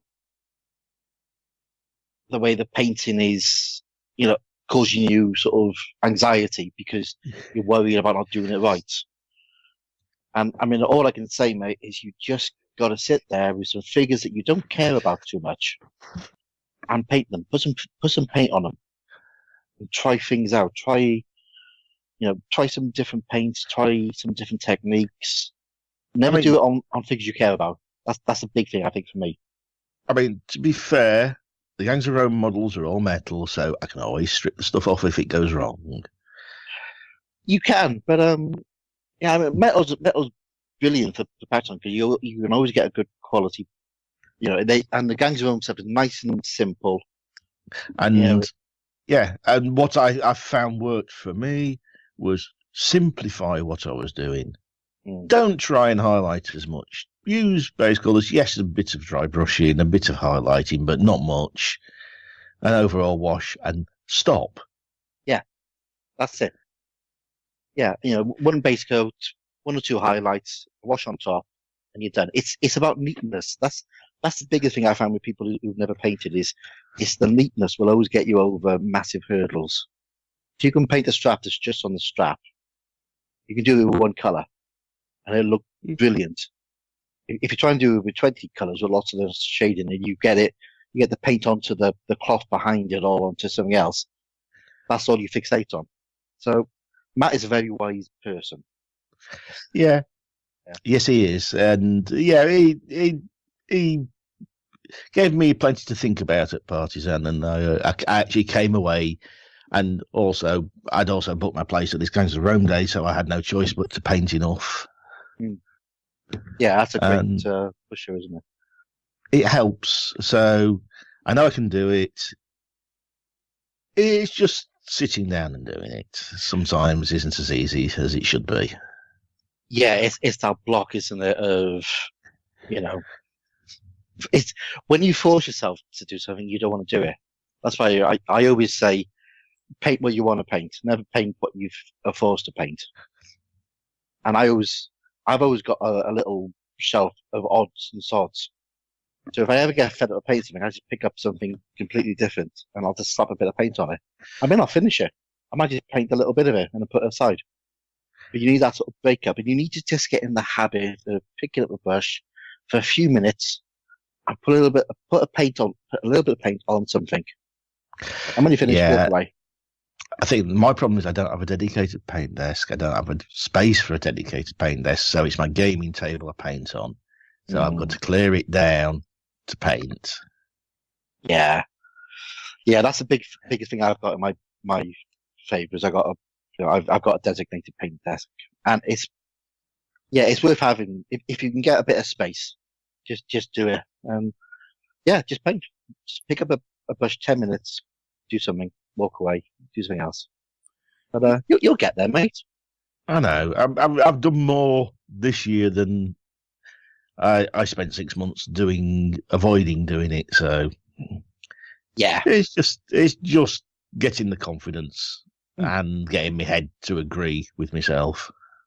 It's learning those techniques, and the only way you can learn them is by playing around. So yeah, you'd be fine, mate. And stop using too small a brush. Which was the problem I was having. Yes. Yeah. Well, to give you an example, for the 2 mil figures I paint, I use a size 2 brush. Sorry, what? I use a size 2.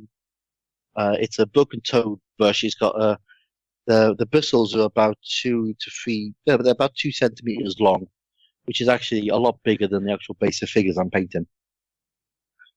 Oh my word! But the beauty of using a bigger brush is you get a better point on the bigger brush because there's more bristles to give you the nice point, and also it holds a lot more paint. And when you're painting, having more paint in the bristles means you're not constantly going back and dipping your brush in the paint, make the tiny bit of the figure. Yeah. Well, initially I was using a 000. I've stopped using 000. The smallest brush I use now is a 0, which I use for painting eyes. For the Gangs of Rome figures, You paint eyes with a 0? Good grief! Yeah, paint eyes first. Yeah, for the Gangs of Rome figures, I've now just used a 1. That's the only brush I've used, and it's been fine. Yeah. You'll get used to your brushes. They're tools you use. But, Yeah, well, they are a joy to Right, use, but they were stupidly expensive. But I will skip that bit. Yeah. No. Sorry. Sorry, what was that, Mr. Heckler? Tell me, Dave. As a beginning painter, what did you decide was the brush that you were going to use to start painting? Well, they were only Winsor and Newton 7s. I mean, nothing special. They're lovely brushes. They are beautiful brushes, mate. Well, let's face it. I mean, start with the best. Oh yes, Mr. Shuck, you're a whole person, right? So this has been said, and you're asking what paints are you using, mate? What paints are you using? Vallejo. Yeah. Again, try different paints as well. Play around with different paints. Why would I want different paints? They don't fit in my paint rack. Yeah, this OCD you mentioned. Yeah, get yourself a desk, mate. You'll be fine. But yeah, different paints, different coverage. You'll play around. That's the only thing I can suggest is just try stuff. I actually learned to paint by getting a piece of plastic card, plain white plastic card, and I painted highlights on plastic card. I thought if I could paint on a completely flat surface and make it look like it's not flat, I can paint anything. And that's a good one because you can try grading paints together, do a bit of dry brushing on a completely flat surface. That gets your dry brushing technique sorted out. Things like that. Yeah, maybe in the future. I'll stick with simple for the time being. Yeah, stick with simple and neat, mate. That's the best thing to do. One color, paint it neat. It'll look better than lots of colors layered up. But, it looks busy and horrible. And you'll feel better.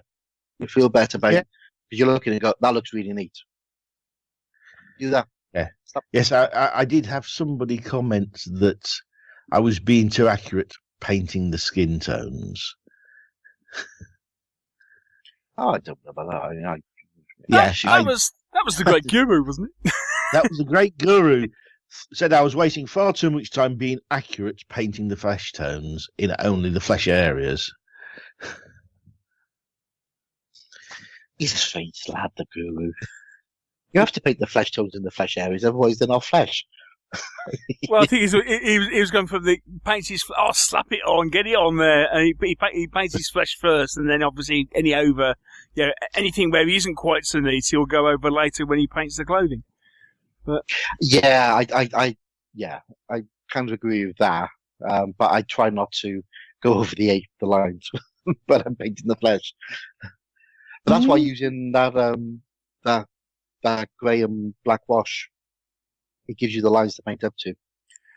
Yeah, that is really good technique because especially if you're using a grey undercoat, everything just has to disappear a little bit. Yeah. So, I've got to try that with the grey undercoat. So at the moment, I'm just undercoating in black. Black is fine. A lot of my stuff I do black, but if I want to paint a nice figure and I want to learn, I want to spend a bit more time with that, I'll use the grey. So as a starting point, if your eyes are bad as well, when you my eyes are not good. Yeah. Painting on black is fine if you know what the figure is, and that sounds daft. But if you're painting 20 figures which are all the same, you can get black because you know where all the coat. Because you learn very quickly what all the bits are. If you're painting individual figures, I would always go for a grey and with the black wash on top because you can see what the bits are meant to be. Which is really odd because all my stuff is individual figures. Yeah. Give it a go. Just borrow one of Neil's. He's got loads. I refer the gentleman to the fact that actually, in this particular instance, for this particular game, Dave has more figures than I do for Gangs of Rome. Don't mention the ones I haven't built yet. So, what about terrain then? Because that's the other big thing, that's the difference between a board game and a tabletop game. Which is why I like Games of Rome, because it's buildings. Mm. It's a city, so I can get away with MDF scenery that I just super glue together, trying not to glue my hands to the scenery at the same time. Super glue. PVA, mate. Yes. PVA. Some of them you need to put together with super glue because it needs to glue quickly. Okay, mate. Some of it is really difficult. Some of it is really fiddly stuff. Okay, so a whole load of elastic bands of different lengths. Some clothes pegs. Why would I want to do that? That sounds like a lot of fiddle. It all sticks together with super glue fine. And then how long do you spend getting the super glue off? That is why I have a scalpel to detach myself from it if I get it wrong. And dear listener, please don't use scalpels on super glue. No, I actually wear latex gloves when I'm super gluing, so it's quite rare for me.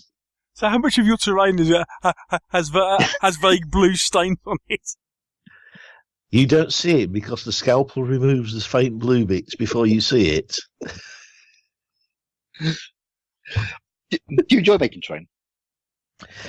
I actually really enjoy making the terrain. So far, I've not gone into the custom stuff. I'm just building the Sarissa stuff. Oh, yeah. That's what I do. Which is not always the easiest stuff to build, but I think it looks really nice. I really must get around to painting some of it sometime. Yeah. Well, luckily you've got an airbrush. Yeah. That'll be fine. You got there before I did.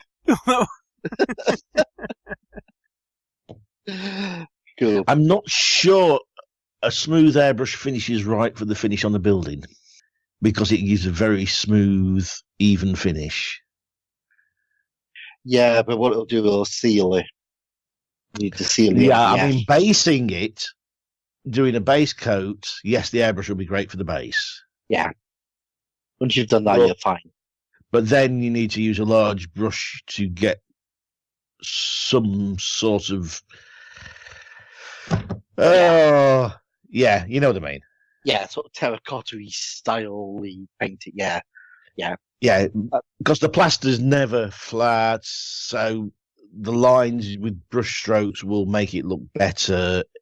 Terracotta, the terracotta roofs, you could probably get away with just the airbrush because the lines on the card, on the grey card, will come through that quite nicely. You would weathering you can do with the airbrush because it's not that difficult. The weathering I've not even considered yet. My buildings will look sparkling and new until I get round to thinking about how to weather them properly.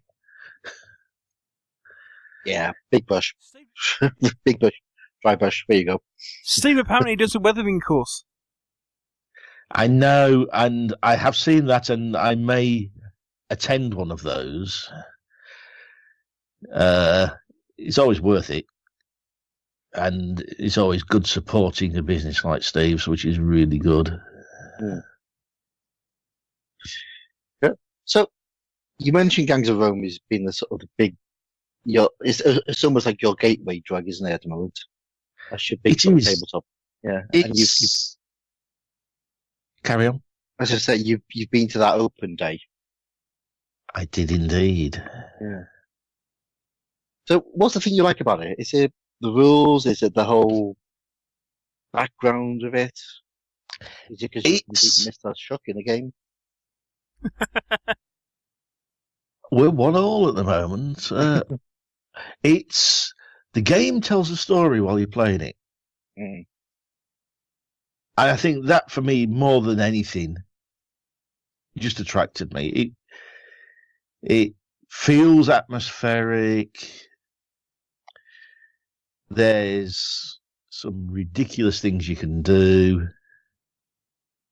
I just think it. I don't know how to describe what I feel about it. So, how proud did you feel when you put your first table together with your terrain and your figures on it? It was brilliant. It was a laugh.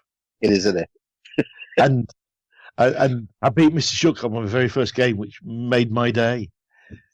Indeed, you did. You know something, Dave? That feeling never goes away. When you put a table together for your mates to play on with your figures and your stuff, I always get a buzz out of it after all these years. I mean, the trouble was, I looked at it and went, I need more scenery. Well, yeah, you always do that as well. I just looked at it and went, it's empty. There's not enough there. I need to buy more. It was interesting, actually, going to that Gangs of Rome open day, and actually having an eye opener to see, and not necessarily buildings, but it's the sheer amount of scatter scenery. Yeah. Scatter scenery is always good in a skirmish game. The third force, or the third thing in a Gangs of Rome game, is Rome. The mobs. Well, yeah, it's the mob, it's the buildings and it's the mobs. Without that, it wouldn't be half. I don't think it would be half the game. I mean, yeah, there is a certain thing to say that the scenery helps make the game. I mean, there is a scenario, for example, that takes place in a rural villa. Okay, in the main rulebook, but it's part of the whole atmosphere of the game is playing in Rome. Yeah, it feels best in crowded, narrow streets or crowded marketplaces. It just seems to work really well that way. Is it played on 4x4? A 3x3. 3x3. Yeah, that's a nice size. Especially when you've got the sort of third dimension of using buildings and walkways, and you've got that height as well. Yeah, a lot of games don't have. Yeah, it is very much designed to get you thinking about playing in 3 dimensions. And of course, the one thing I love about this, I mean, it's the first time I've come across this mechanic, but where actually you don't play in the vacuum. And I think I've said it before. You don't play in a vacuum. Yeah. So many games, even like small warband games, you are the only things on the table. In this, you are just people, and Roman citizens are freely wandering around as well, and they get involved in the game in some way, shape, or form. And that, I think, is an inspired mechanic. That, I think, that for me makes it stand out. Yeah, that is one of the unique selling points of that game, and it's a great idea, and nobody's done it in a skirmish game. So yeah, kudos to them for doing it. How did you feel about doing the tournaments? Because you've only really played in a sort of small. I mean, you haven't even played in a club really. You've just been playing in a small group. It wasn't too bad because it was a game it was a game I knew. So that gave you confidence, I suppose. So how does that compare then with the Iron Man tournament you played the other month? That was a lot harder work. When I dragged you along to Market Harbour. Hello, Richard. Yeah, hi, Richard. That was a lot harder work for me because I'd watched the half-hour video on how to play Saga. And then I was playing Saga in a competition, which was quite entertaining. Yeah. What I noticed was everybody has their own version of the rules. Everybody has a slightly different interpretation of the rules. Every person I played had a slightly different interpretation of certain rules. So, yeah, you want to try umpiring it, mate, at the Grand Melee? No thanks. obviously, as I was trying to learn a bit about Saga at the time, I was quite happy to go with whatever anybody wanted to play. It's interesting to play people who I've not played against, knowing that there's a 99% chance I'm probably going to lose against them. Because my tactical nous is not great at the moment. It's getting better, but I need the experience to be able to use that properly. And Saga, especially with having to use the cards properly, I didn't really. Yes. I mean, Saga's a simple game to learn the mechanics of, but it's a really difficult game to learn how to play each faction to its best. Yeah, I was getting hammered by people who were picking up the factions really quickly. Yeah. Mm. But anyway, it doesn't matter because I still beat Neil. So again, that is the most important thing. Yeah. You didn't get the wooden spoon. Somebody else got the wooden spoon. I can't remember who it was. Somebody did. No, there was no wooden spoon. There was no wooden spoon involved at all. It was a priest, because you obviously need divine intervention on your gaming. Oh, okay. So it was a wooden spoon in any other words than the words. Yes, yeah. Other than the words wooden spoon. Excellent. Yes. So you played Saga, you played Gangs of Rome.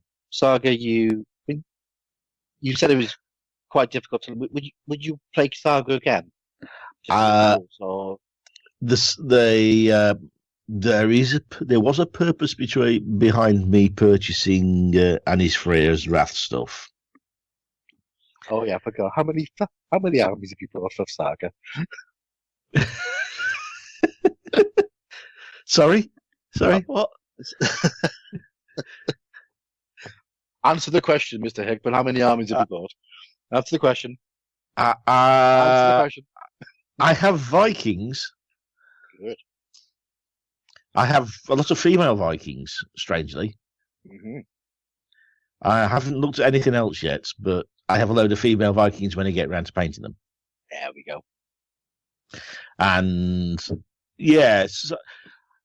Did you see what they were advertising at Essen? No. Because Studio Tomahawk were at Essen, and their big thing at Essen was coming next year, Age of Magic. Oh. Go on. You got a few halflings, haven't you, Dave? I have lots of halflings. Halflings are my favourite characters. Oh, you're sorted, mate. Get them on the painting pile. Good. So we've done Saga, we've done Gangs of Rome. Mortal Gods you've mentioned. Mortal Gods, yes. Greek style stuff. Yeah. So, the two of you then. Give us a rundown of Mortal Gods rules. How does it play? Apparently, it plays very much like Test of Honor. Yeah. Okay, so you have a commander. The names I will just ignore for now because I can't remember them. Could you pronounce them if you could remember them? No, it's all Greek to me, mate. Say that. Set him up. Just not get off mute quickly enough. So the idea behind the setup of the game is meant to be it takes the core mechanics, I suppose, from Test of Honor, but not necessarily from Test of Honor as you have seen the published game, but Test of Honor as Andy and Graham originally wrote it. So there are some differences. Basically, the idea is that it is small scale Greek combat as told by the tales. I mean, you know, the whole idea behind 300 is the fact that actually most of the film is actually a story that is being told by the one that got away, whose actor name escapes me, but he was the guy who played Faramir in Lord of the Rings. Anyway, but basically, that's the game is like, okay, it is told as if it is like, it's Homer. It's a tale of Homer in combat. So it is meant to be small scale, but heroic style combat. So you have your different troop types. So you have your hoplites that can actually be used, and they, interestingly, they go on triangular bases. So in Test of Honor, you had round bases, so you could have groups of troops. So you can have individual models, and then you can have groups. Okay, and in Test of Honor, everything was round. In Mortal Gods, the hoplites have triangular bases, so they can basically they can form up to make a phalanx, but not a phalanx. But if you say phalanx, people know what you mean. An armoured formation of hoplites. Okay? And then you have peltasts, you have slingers, and you have archers. Okay, so and it's a group of I suppose you're looking probably around 20, maybe 30 models tops in a force. Yeah. Commanding that, you will have a commander, maybe a second in command, and then maybe something like another character. Now, in Test of Honor, it was always samurai. However, in Mortal Gods, that can be a healer. It can be a seer. It can be there are various different characters that you can have alongside the army that will do different things. Interestingly enough, what they've done as well is that when they first came together, they announced it, and some people said, "Well, we got a load of Greek figures. Can we have a bit of a play around? And we can have a bit of a play around with basic Test of Honor rules and a few other bits and pieces. Can you give us a base set for forces so we can base things up properly and have a go?" So Andy had a word with Steve at Sarissa, and they said, "Oh, yeah, okay, we'll put some of these on offer." And as it turns out, at this last day, Andy kind of says, "I'm a bit worried." I said, "Well, why is that?" He says, "We've sold almost 1,000 base sets." Because these are using Victrix, weren't they? And that's the thing. Yes, they have an agreement with Victrix. So the base set, when it comes out, because this isn't coming out till March. This is due for launch in March, and in the base set that comes out in March, it will contain the Victrix plastics. So it's brilliant idea. Yeah, so it's all the Victrix plastic. So and Victrix have got a really nice range of plastic Greeks. So, and they definitely decided to, at the moment they started with Peloponnesian War. They want to go back and do Trojan, but they're saying, well, actually, Trojan War is a different. It's a different style of armor. But if we did that to begin with, everybody would go, "No, that's wrong," because when people talk about Greeks, they always think classical Greek, and Trojan War was actually earlier. So that's why they went Peloponnesian War to begin with. That's good idea. Yeah. So can you have gods in there? Can you have supernatural? You can have mythic creatures. Not in the base game, but it's coming in the first supplement. Excellent. And interestingly, because we asked him about this, and he kind of went. He said people have been asking about that for Test of Honor, so you can have things like Oni and stuff like that. And he said he's been a bit reticent, and especially with the fact that Feudal Japan is one of Andy's real loves. Yeah. And I mean, he was. I think it's famously quoted that he really didn't want to produce Ninja for Test of Honor, but it was overruled by the guys at Warlord, who basically said it's a Japanese game. You have to have a gang of ninja.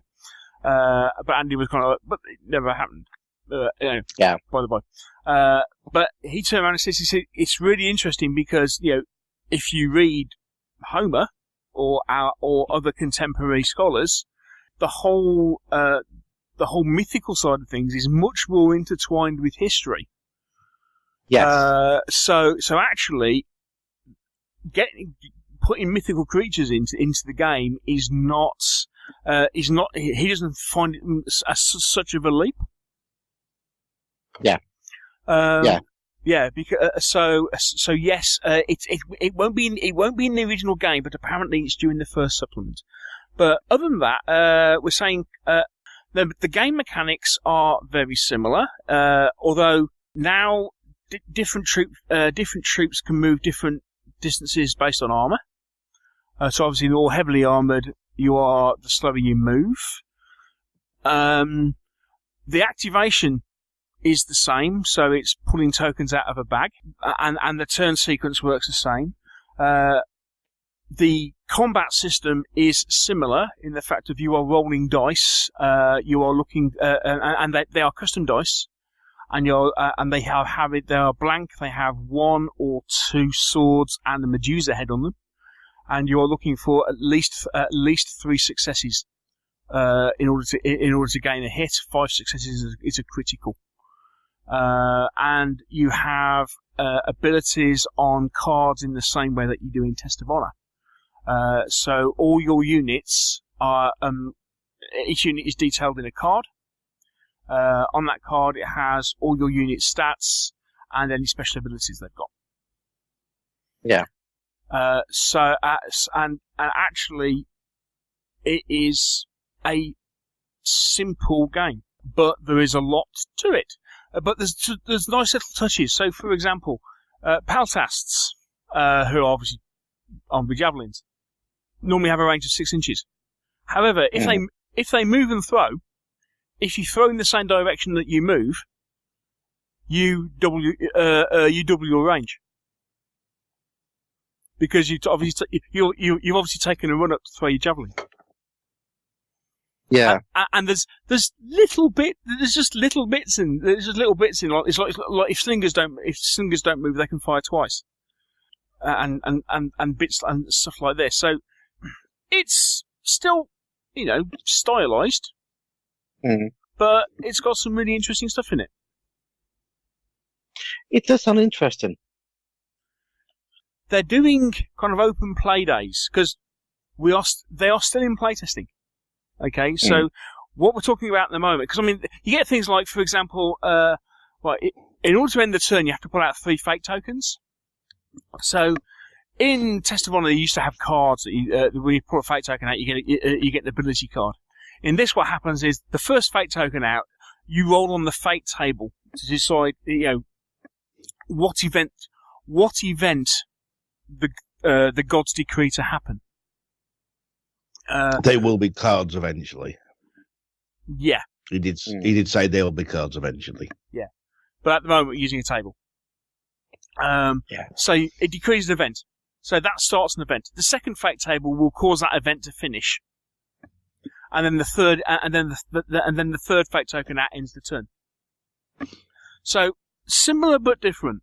And got already some nice thematic touches to it. But as I say, it's very much still in playtest mode. I think the next play day we're going to start using cavalry to see what cavalry do. And already, I mean, he's already turned around a couple of times and said, "Oh yeah, we're going to do this, but we've changed it."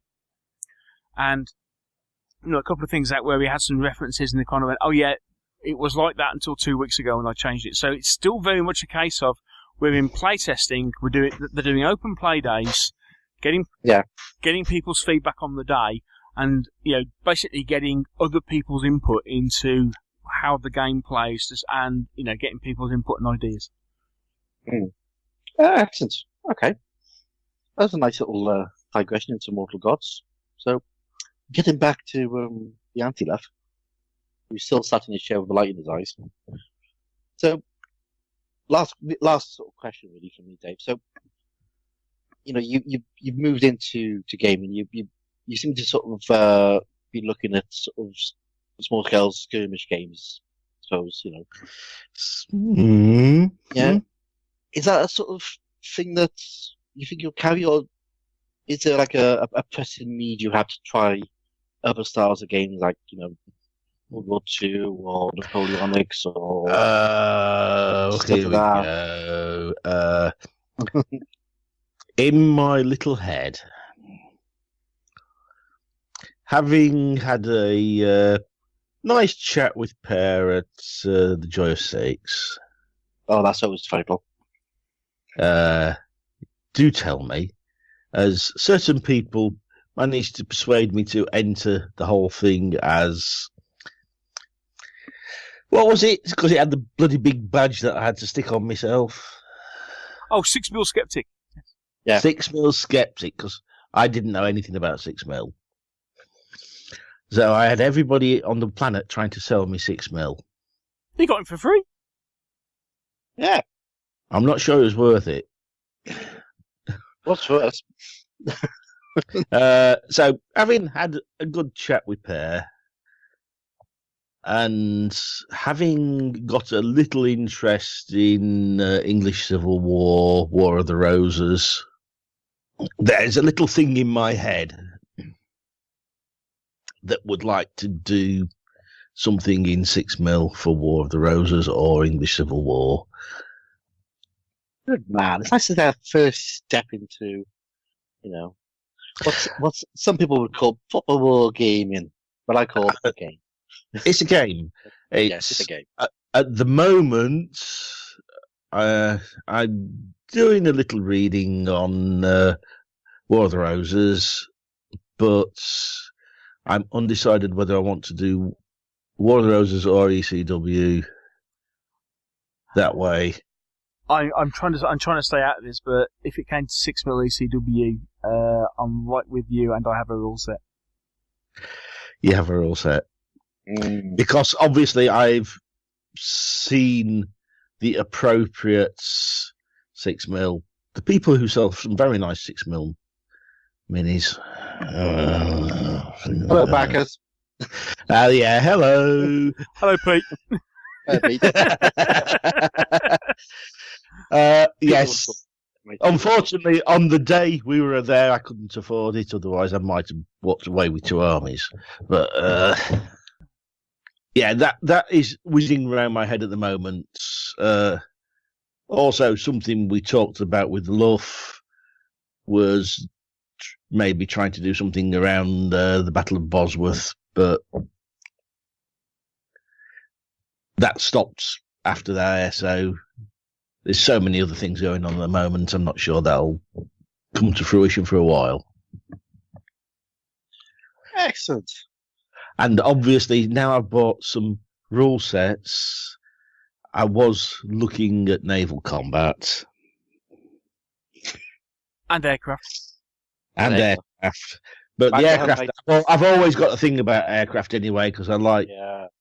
Because obviously, I did the World War II stuff, and now I've got an option for the World War One stuff, and then they've got an option for the World War II stuff.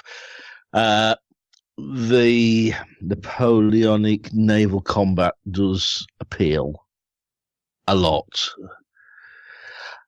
and I'm looking at the cost of ships. You do realise there's probably about 1,000 people, a couple of thousand people listening to this, and they're all cheering you on, Dave. They're all going, he's one of us now. Yeah, say hello to Jeff for me as well. But no, yeah, I'm. Yeah, the naval combat does appeal quite a lot.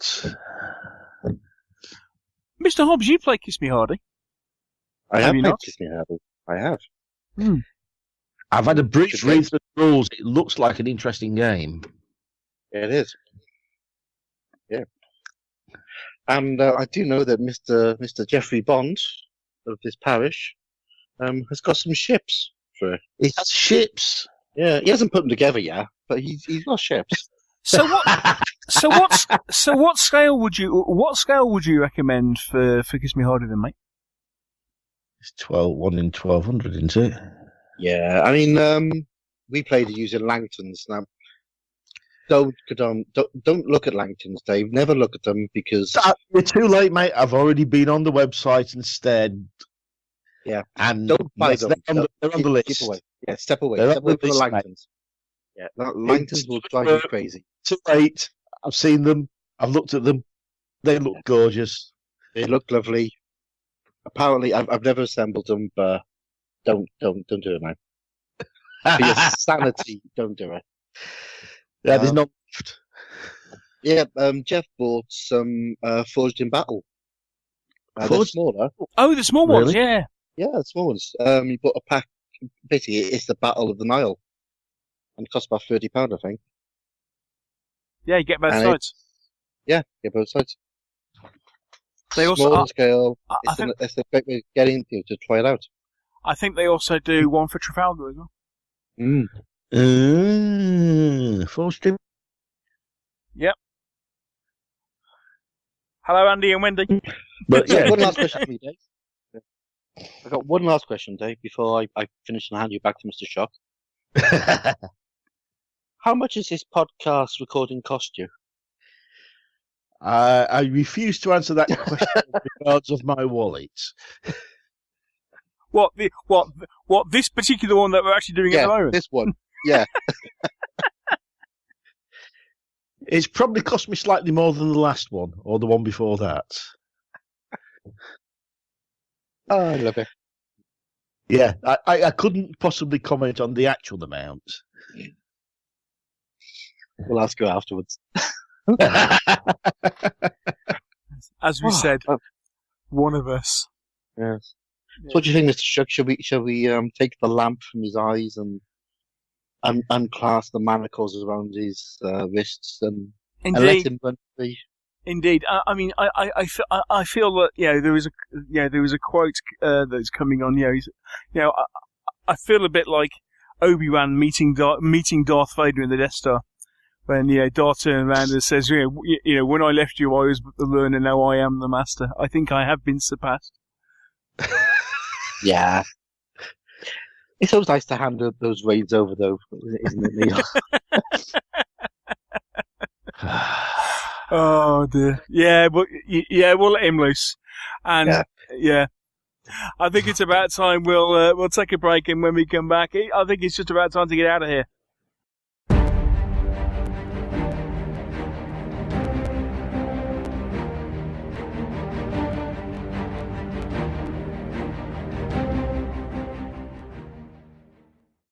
So it's at this point of the proceedings that we would normally, before we go, cut to that section of the show which we dubbed "What's Dave been up to?"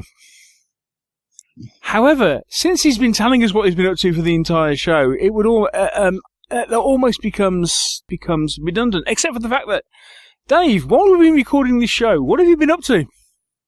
I may have backed Kickstarter while we were talking. I couldn't possibly comment further. 1 or 2? At the moment, 1. One. Okay. Just the one. At the moment, being the key phrase. At the moment.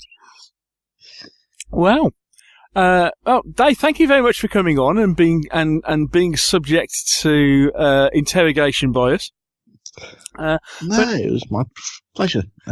But I think it's interesting getting views on things from people who are new into the hobby, because you kind of start to get an idea of what appeals to people. It becomes different gateways in and different things that people see. Thank you for being so open and sharing your thoughts with us.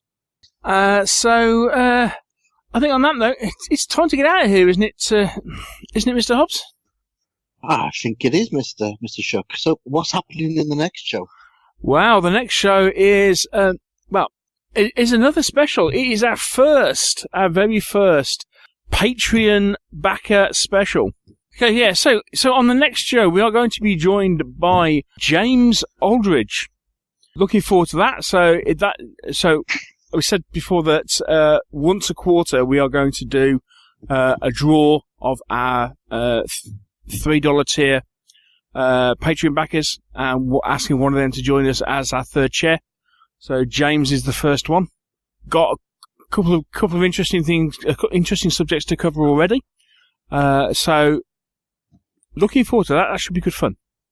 So that's what's coming in the next show, which, all being well, we are going to be recording in a couple of weeks' time. All that's to be said is, as I say, thank you once again to Mr. Hickman for joining us, and I'll see you in the morning, mate. Thank you once again to the Welsh Wizard. Thank you, Neil. Thank you, Dave. It's been a pleasure. It's been an absolute blast. Thank you to all the Meeps for listening. Yes, thank you very much, gentlemen. Thanks all. I hope you've enjoyed it. Thanks for listening. Take care. Happy gaming. And we'll see you in a couple of weeks. Bye.